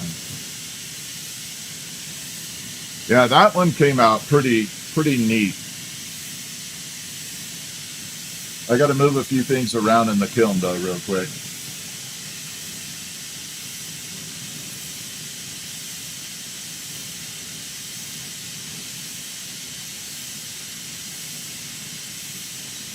Had to move the alien out of the way. Okay, stress levels down.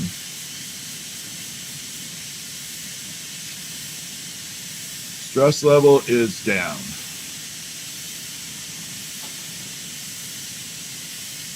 My watch got a little loose there. Okay, so while we're here and we're having fun, I was thinking about breaking a piece of this silicone off and then encasing it in maybe a little marble or a pendant or something. What do you guys say? You want to break it off a little? Encase a little silicone? Like a little meteorite?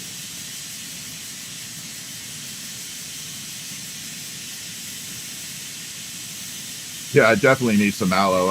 I'm red as hell right now, probably.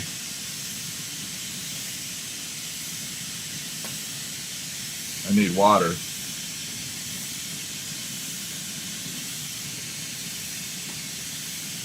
That helped. All right, so we're going to break a little piece of this off, and just a little chunk of it, and see if we can encase it a little. I don't even know where I'm going to grab it.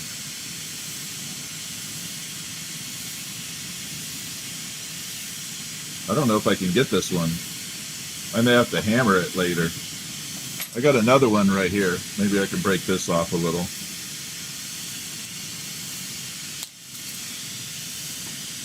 Yeah, I broke it, but went somewhere else. Well, that was dumb. Okay, break another one.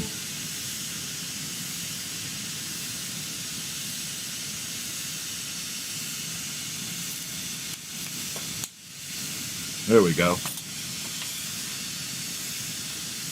So I'll pick it up and bring it over a little bit. So just little chunks like that. We're going to go ahead and encase it in there. It should look kind of like a little meteorite floating in there, little asteroid belt, if I do it right.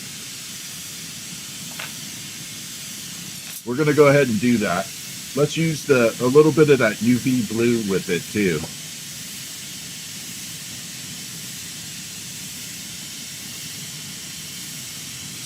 So we're going to go ahead and just build a bulk of clear, and then I'll pick it up and I'll show you what it looks like on there.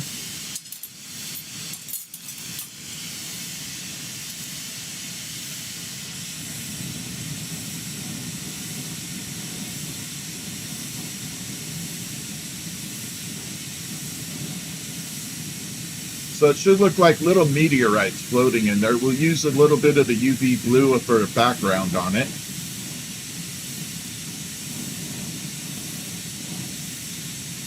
So it'll have a nice little UV reaction.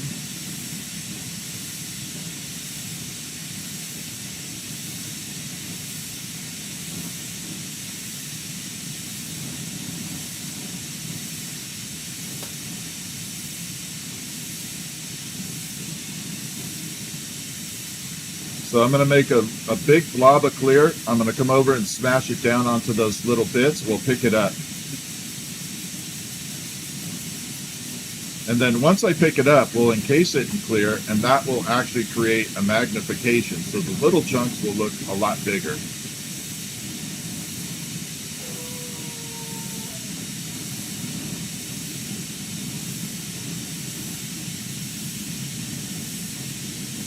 All right, here we go. We're going to go ahead and separate now. I'm going to pick up the chunks.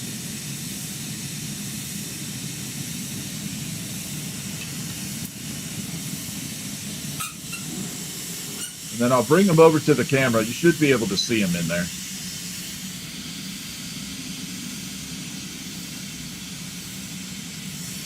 Let me get them fused in a little bit.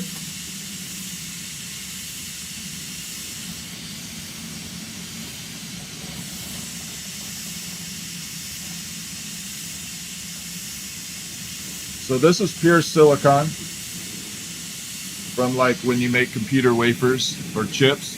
You can see all the little chunks in there now. We're going to go ahead and fully encase that.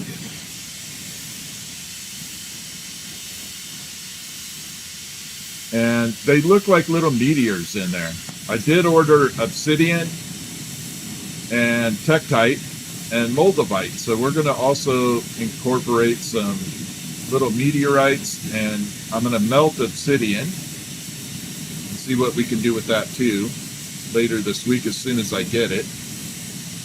But I want to show you, you can melt obsidian.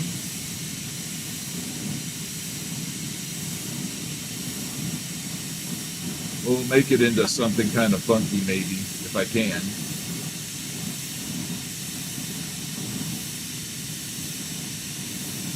So right now I'm just sandwiching that little tiny chunks in between two pieces of clear.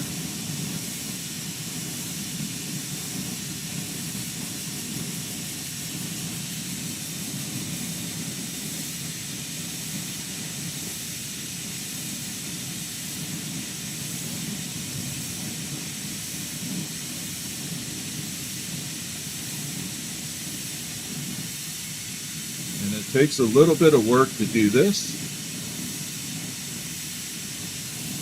And we got to come around the outside, make sure we completely encase the sides.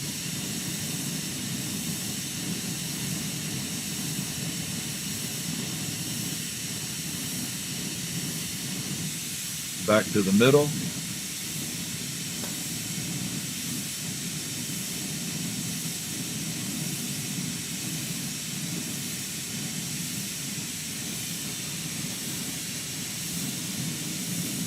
A little bit more on the side, get it blended. Then I'm going to twist them up a little in there so they look like they're spinning in space. So we're just kind of giving it a little twist like they're floating in space and just kind of rocking through there.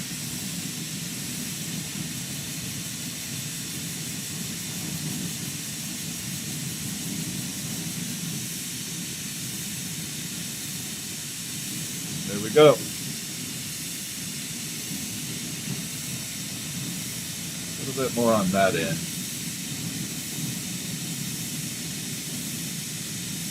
There we go.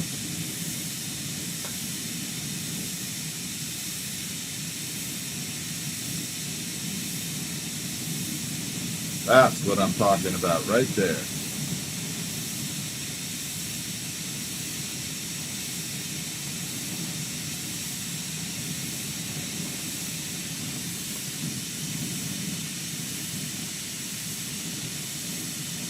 Got a little air pocket here I want to get out.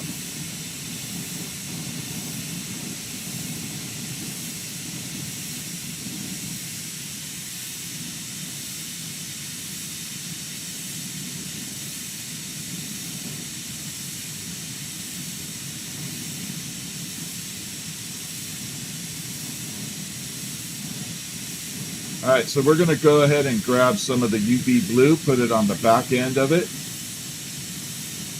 And then we'll add some other color to it. Let's kind of make it funky cool. Give it a total space look.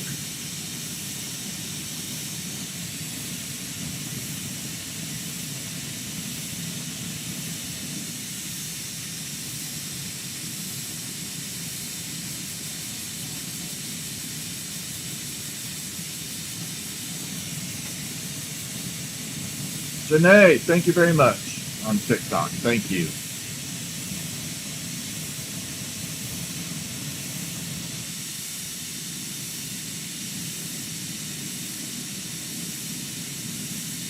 I just have to straighten this out. And then I'll show you what it looks like a little. We'll do a little preview of it. In fact, I'll pull this off here. I'll give you a little preview from both ends.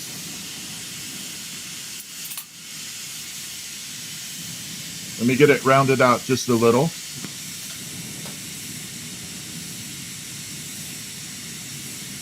I'm actually having fun tonight. This is good.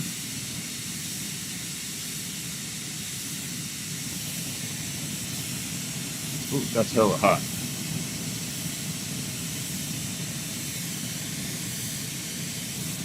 I need a smaller mold.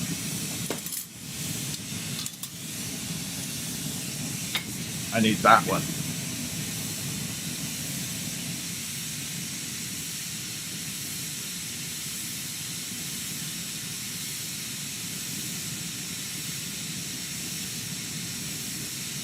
So we're not going to make it really perfect right this second. I'm just going to kind of give it a little bit of a round section so you can kind of get a visual.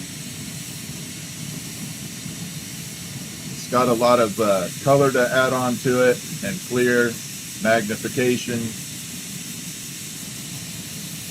But hopefully you can kind of catch all those little rocks busting through there. Let me do it one more time, we'll get it hot.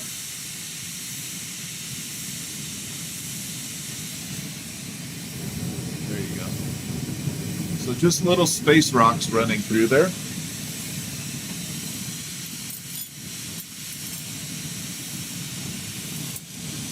That out of the way.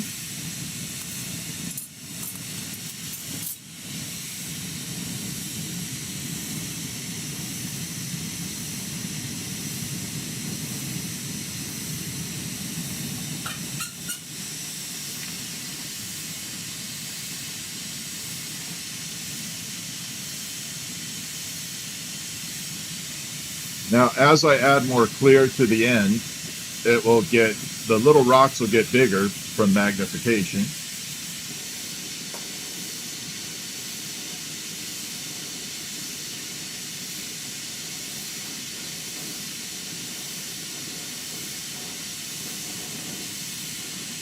I'm going to pull this off, round it out. Now this, you'll get a different look at it from the bottom end, but you'll still see it.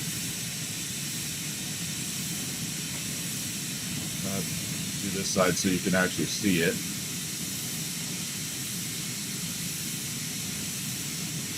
So give me about 30 seconds here and I'll show it up. I'll show it to you. I don't want to say show it off. It's not showing it off.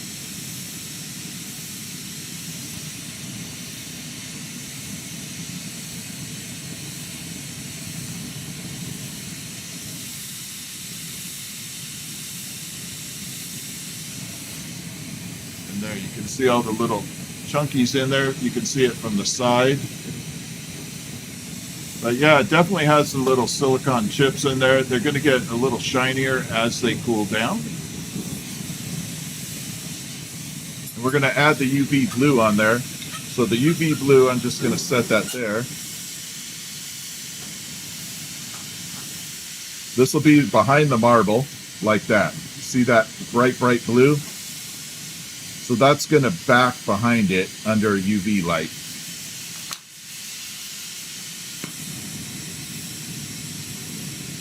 And then we're going to add some color on top of that.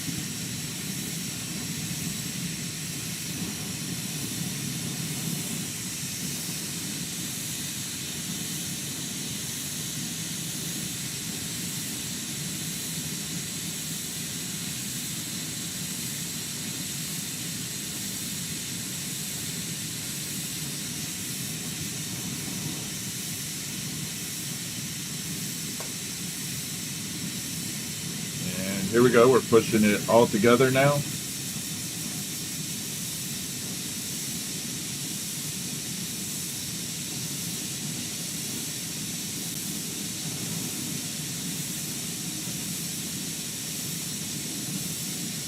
Going to use all that UV blue up.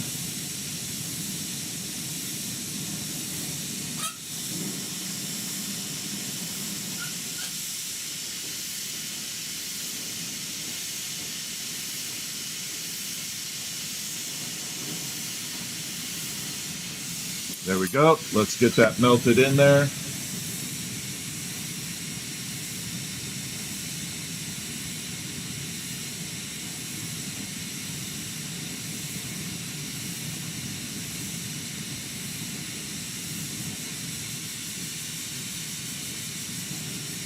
think we'll do black and green on the back. We'll kind of do a black and green dot pattern, spiral it, make it look spacey. I think it'll look good.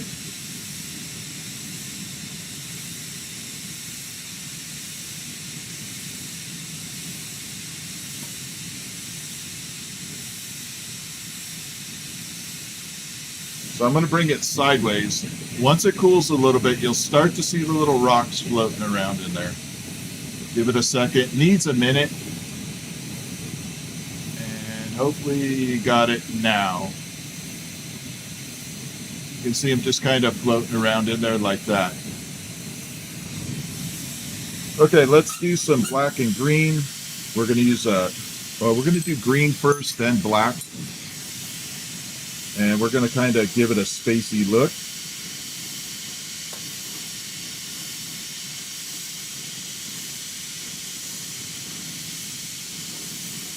We're just going to put lots of big dots on here.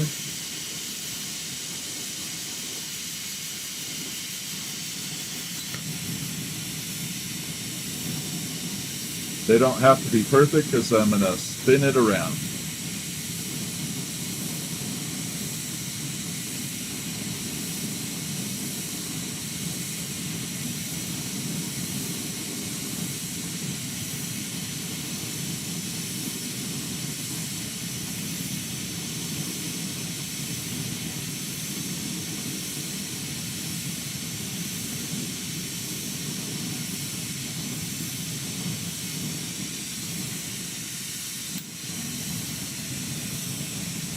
Grab our black. I need an extension on there though, for sure.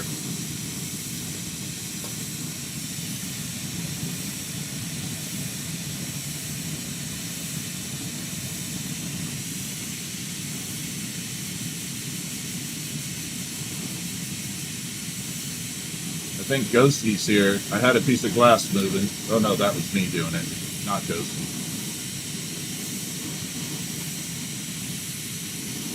Ghosty's been silent lately.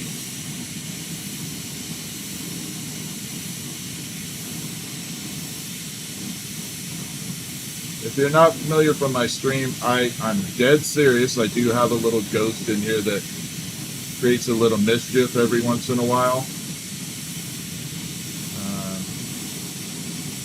I don't know when it happens, but it just happens at random. Lots of people in the stream can confirm that.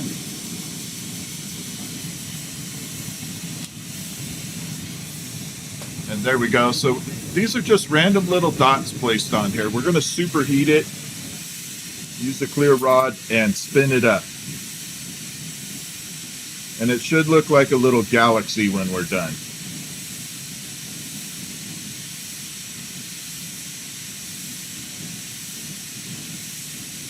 So we're going to heat it up and give it a spiral. And I'm hoping that we get like a little spiral galaxy look out of it. These two colors go together really good.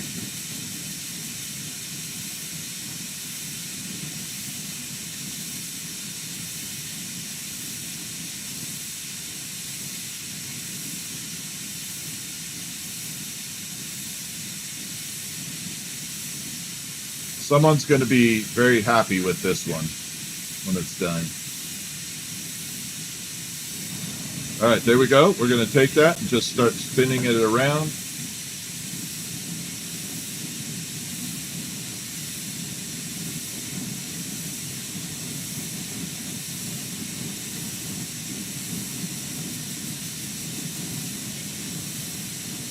A little bit more.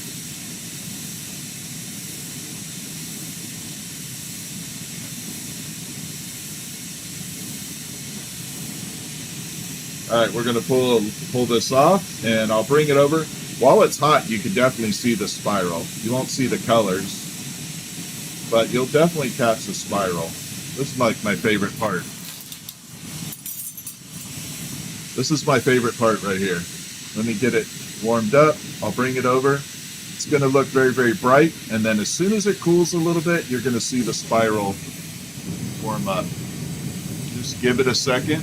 Give it a sec. There we go. And now you can see it spinning up, and then it just goes back to a darker color one more time.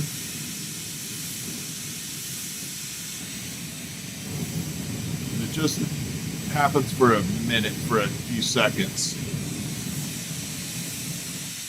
I wish it lasted longer. So does my wife. I shouldn't have said that.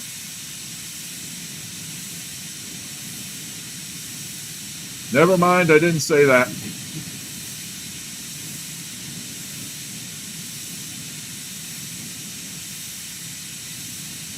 I told you I was in a weird mood, but that one was, I shouldn't have done that.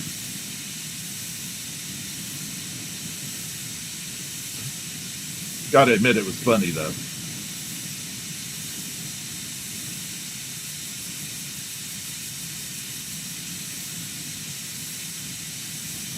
All right, so we just have to get this rounded out now.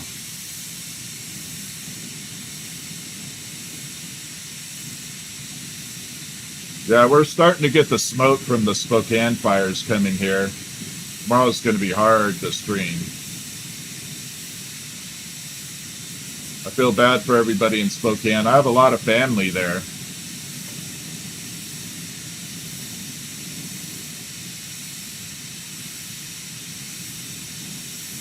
Luckily, they're okay, I think.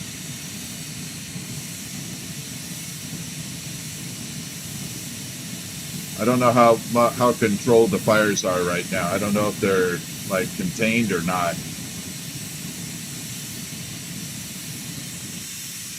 All right, let me bring this back over. Now that it's rounded, it's going to look a lot better. Watch.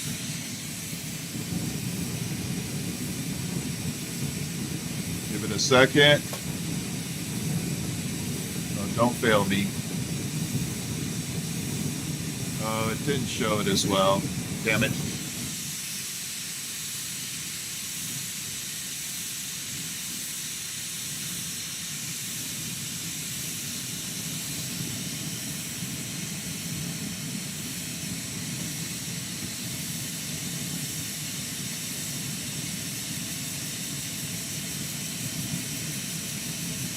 I don't know if the colors will show up. You can kind of see it now. You know what? I'm just going to get up and show you. I don't care. There we go. So now you can see the blue and green kind of bouncing through there. Now that green will be a lot more intense when it cools off.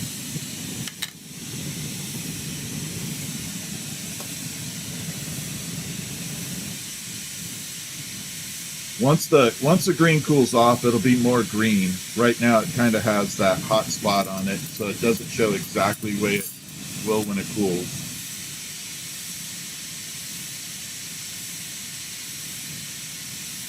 That's why I love this chair. I can sit sideways in it. This chair is awesome. If you ever have to sit at an office job or home, you have a home office, there's a chair called the Hag, or Hag, H-A-G, Capicio. Man, this chair is awesome.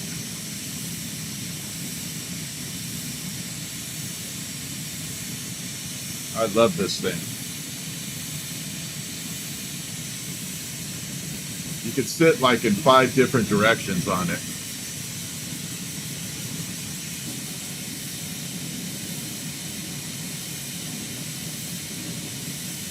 Don't buy it new though. There are lots of them on Marketplace. Don't buy it brand new. Waste of money. There's like hundreds of these on Marketplace for like a lot less than retail. They're like $1,100 retail. You could find it for like $200 on Marketplace. Because they're not as well known as like Herman Miller. But this beats a Herman Miller all day for chair. All right, there it is before we refine it.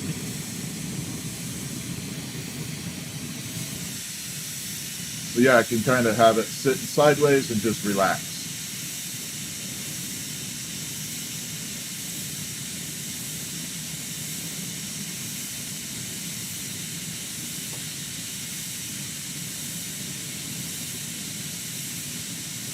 The only thing that sucks on it is the little footrest. They have this like V cut out of it. I don't like that.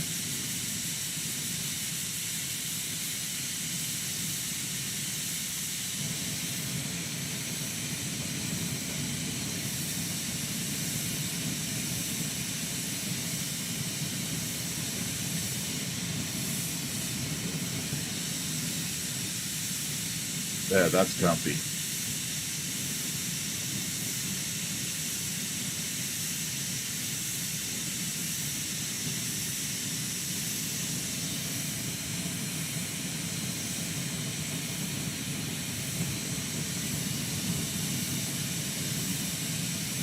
This marble is absolutely awesome. I can't tell you how freaking awesome it looks right now. I'll just have to show you.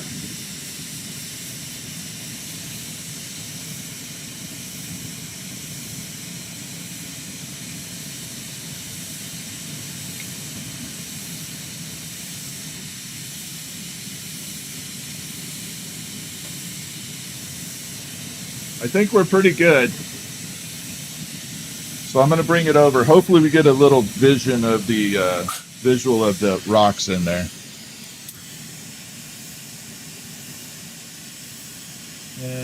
Kind of. There they are. So they're just kind of floating around in there, spiraling up. And then we got that green and black on the other end. And then it'll glow the UV blue when it's all done.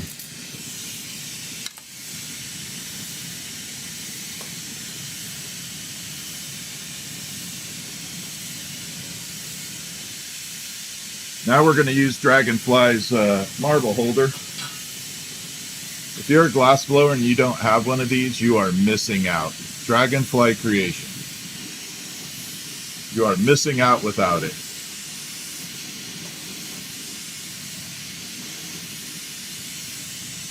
Pop it in there like that. Make sure it's all good and tap. Off it comes. And you can see it leaves just a little tiny mark right there. That's where it was held on. Then we smooth that out.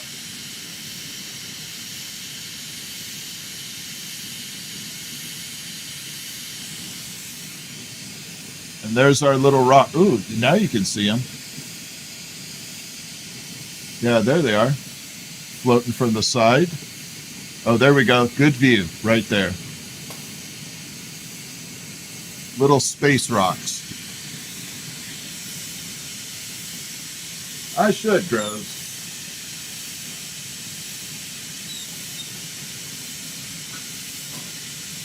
Yeah, if you need to have that tool if you are a glass blower. If you don't, you are totally missing out.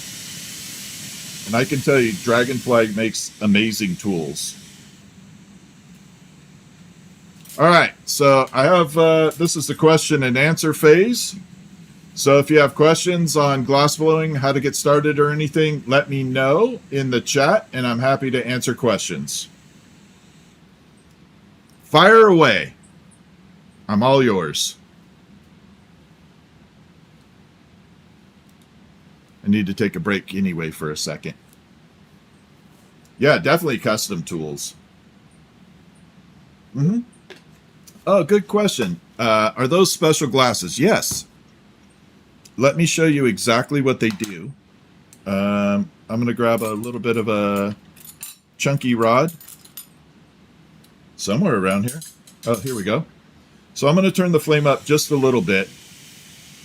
I'm going to bring it in. And I want you to pay attention to how bright that knob is right there where it's entering the flame. So the glasses are called didymium lenses. And you bring it in and now you can see how it filters that super bright section out of it. Like that. And that's how I can see what I'm doing. One of the other questions I get a lot of is, how come I don't wear gloves? You don't need them with this profession unless you're doing something rather large and the radiating heat is coming down and hitting you. But the glass, the heat doesn't travel down the glass. Unlike metal, the heat will not travel through. But if I have a really short rod and my palm is sitting like that in there, so like the end of the rod is sitting in the palm, you can get burned. If you're very sensitive to light, don't watch. But you're going to see, I'm going to pop this in the flame, and you're going to see how bright the end of this rod is going to get. And here we go.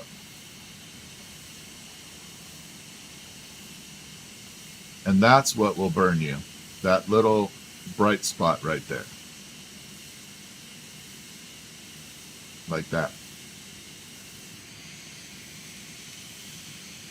How much is a basic starter kit? I'm going to tell you, honestly, $2,500 to $3,000. I have put together a very inexpensive kit for about $1,000, but it's not going to allow you to do a whole lot. $2,500 to $3,000 gets you everything you need to get started, and it'll last you for years. It will definitely last you for years. So, yeah, definitely.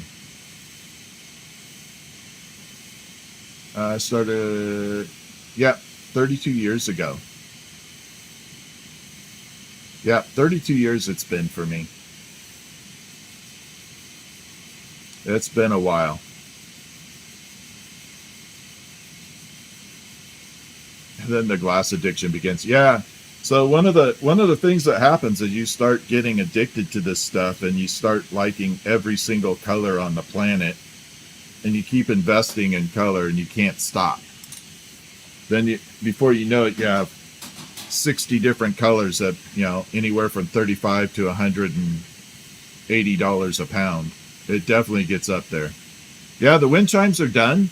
I'm going to try and film it, but the wind chime looks good. No, 2,500 to 3,000 isn't that bad. But in all honesty, if you're going to invest in glass blowing, I'm not trying to pitch sales, but a consult with me on 1 hour on the phone to pick out your equipment, I will probably save you $300 or $400 and from buying the wrong stuff too. I'll save you money and you won't buy the wrong stuff.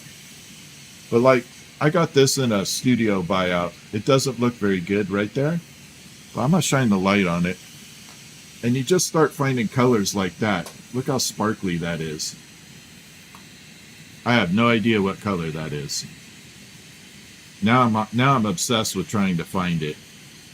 I don't even know what it is. It looks like moss, but I know it's not. Can you make a decent living? Absolutely. But I'm going to tell you right now, oh my God, it's uranium. Look at that. I didn't know. I had no idea this was uranium. Holy crap. There's a bonus. I don't know what I'm going to do with that.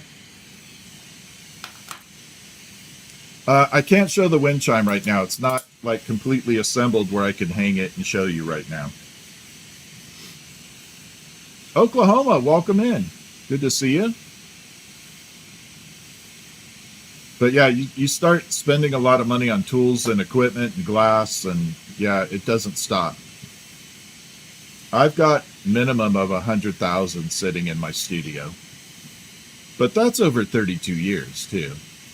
But yeah, I've got at least 100 grand sitting in my studio. But you don't need that to begin. You absolutely don't. It's just uranium glass, so it glows under black light.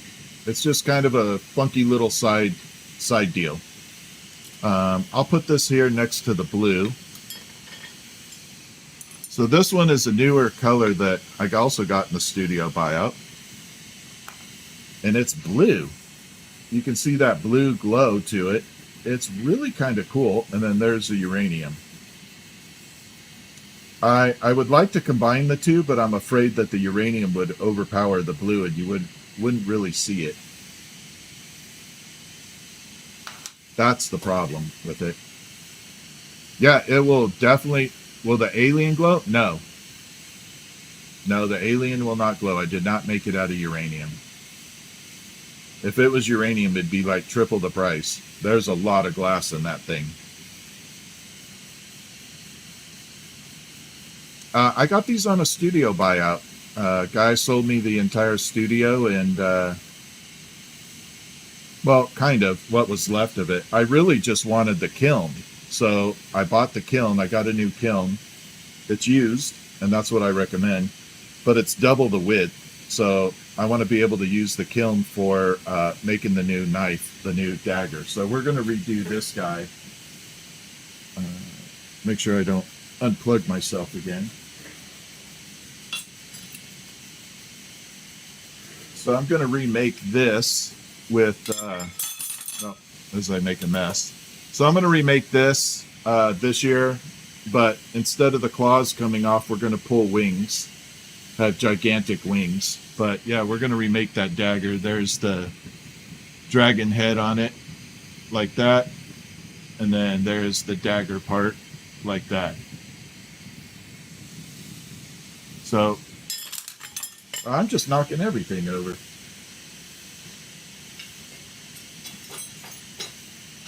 So yeah, I want to remake that this year, and that kiln is definitely going to help me do that. So now the kiln's like this wide and pretty deep, so I got a good deal on it, and then he just threw all the glass in there. So, kind of. But I bought the whole thing out.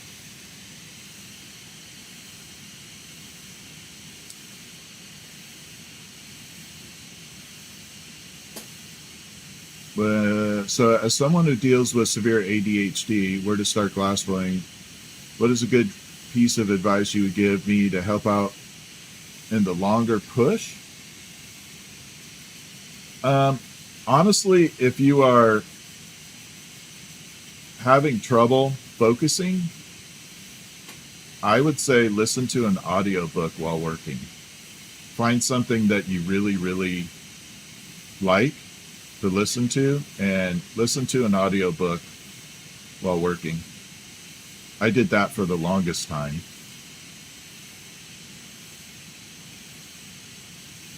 No, uranium glass isn't harmful at all.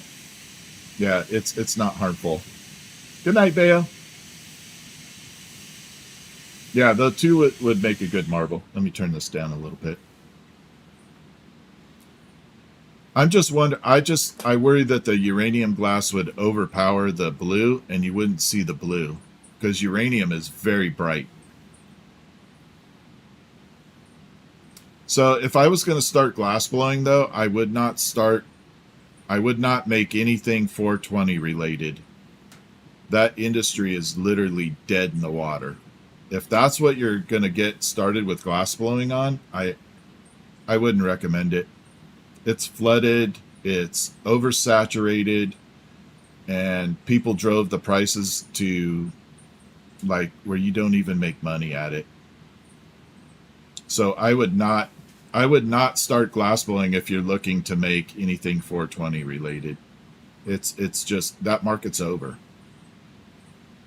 You know, there was a big boom of it, and it's literally gone. Yeah, I wouldn't recommend it at all. And honestly, so this form of glass blowing is called lampworking. It got its big break in the Chicago World's Fair in like 1932 or something. I can't remember. I can't remember the year. But this form of glass blowing got its big break in the World's Fair. They had a big setup there, and it took off from the World's Fair in Chicago. I think that's the one that Tesla lit up. I can't remember. I think it's the same one that Tesla lit up Chicago. Yeah, no bongs, no dongs. That's our thing. Oh, by the way, I got the emoji set. I'll put it in there. The no bongs and no dongs. No B and D.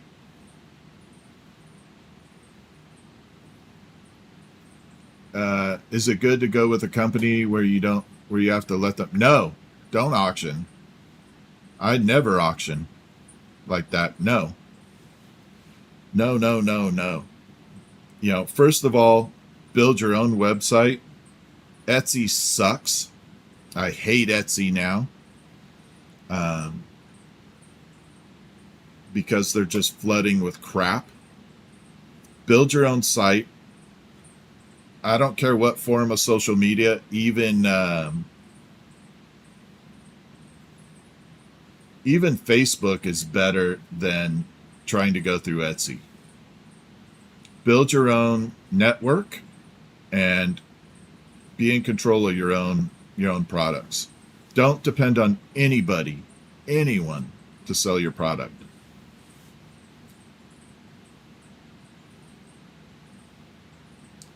Was that marble you made as big as the one that singed you?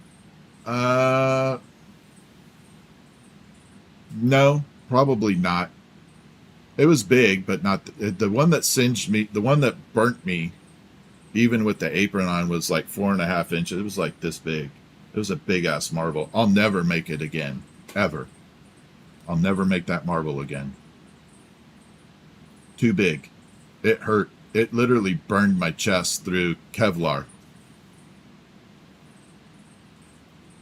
Ear gauges. Yeah, I had actually thought of doing ear gauges. And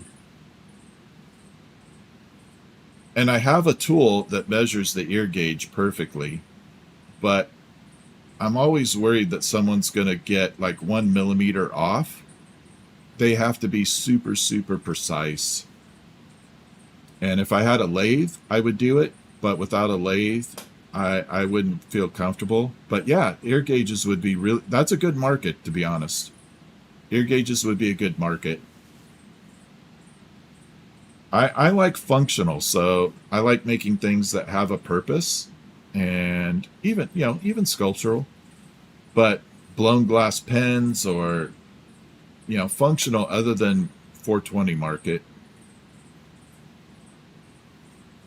But yeah, try and make so my philosophy is I look around and I look at something and I go, that's really cool. Can I make it out of glass? That's how I process things. I look at something out of the ordinary and I go, can I do it out of glass? Like we did cabinet knobs for the cottage here. So we rebuilt furniture and I built blown glass cabinet knobs on the whole thing. Next is my kitchen. So I'm going to make the kitchen the next project for that. But yeah, my philosophy is always take something you don't think can be made out of glass and make it. Figure it out. And that's how I process everything. I don't get burned a lot. I get cut a tremendous amount. I don't think I have a witch's fingernail here. But I get cut way more than I get burned. Way more. No neon glass.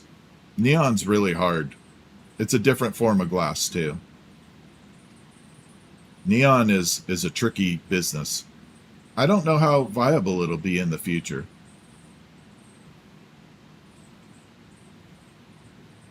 I just don't know how viable neon will be in the future.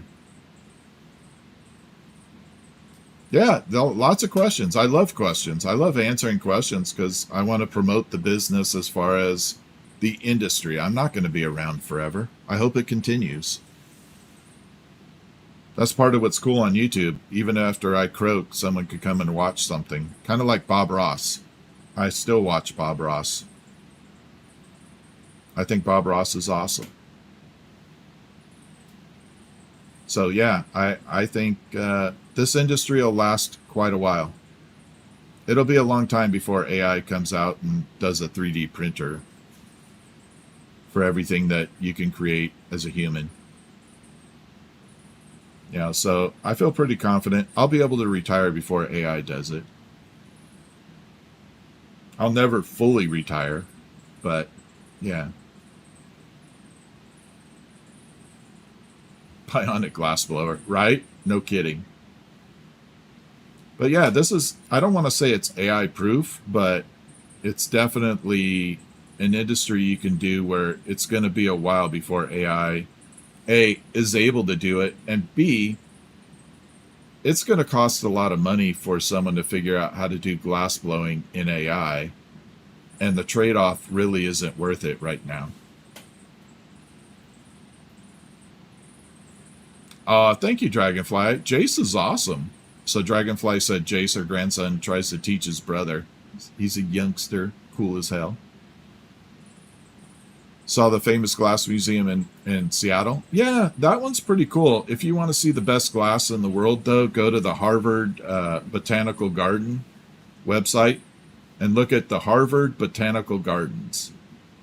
Best glass I've ever seen in my entire life. That's over Venice, Murano. It's the best glass I've ever seen. Definitely go to the Harvard Botanical Garden and look at the photos there. And if you get a chance to go see it, go see it. How hard is it to make little animals? Not. The animals aren't that bad. Animals aren't that bad at all. I think the hardest thing is to learn how to blow glass and keep a perfect sphere. That's one of the things that will be complicated to get down. The simplest shapes, even a marble, is going to be one of the more difficult things to get down because you have to figure how you're going to get this into a round marble and then keep it round with another rod attached. I showed how to do it earlier tonight, but it takes practice to get that. So the simplest shapes are the hardest. But like if I was starting out and I wanted to start out with basic shapes, I would do a mushroom. That's what I always recommend, like a little mushroom. Everybody loves mushrooms. Can't go wrong with a mushroom.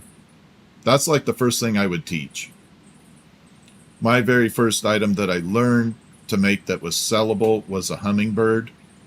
But I had a mother that started when I was 2, so I had someone around me 24 hours a day to fall back on for questions. So I had a big advantage in learning. Yeah, I have seen the glass purses. I'm thinking about doing a purse for Christmas ornaments this year. I'm thinking about doing a little purse ornament this year.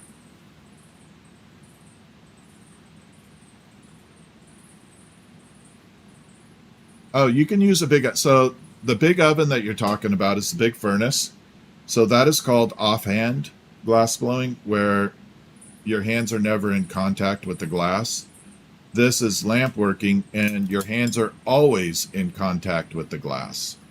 So the furnace work is called offhand, and the furnace you're talking about is called a glory hole, and I hate saying that name. I wish they would change it. I hate that name. Oh, thank you. I love TikTok on there. Yeah, we're always on TikTok too. Thank you. I love it. I love my job. I never get sick of it. I really don't. It's like my favorite thing. I don't know what else I would do. I honestly don't. And you're not too old to start at any age. I've had people in their 70s and 80s, and I'm going to have a 90-year-old on live stream doing glass for the first time. I don't know what date that's going to be, but we're going to have a 90-year-old doing glass for the very first time on live stream. 90. So that tells you any age.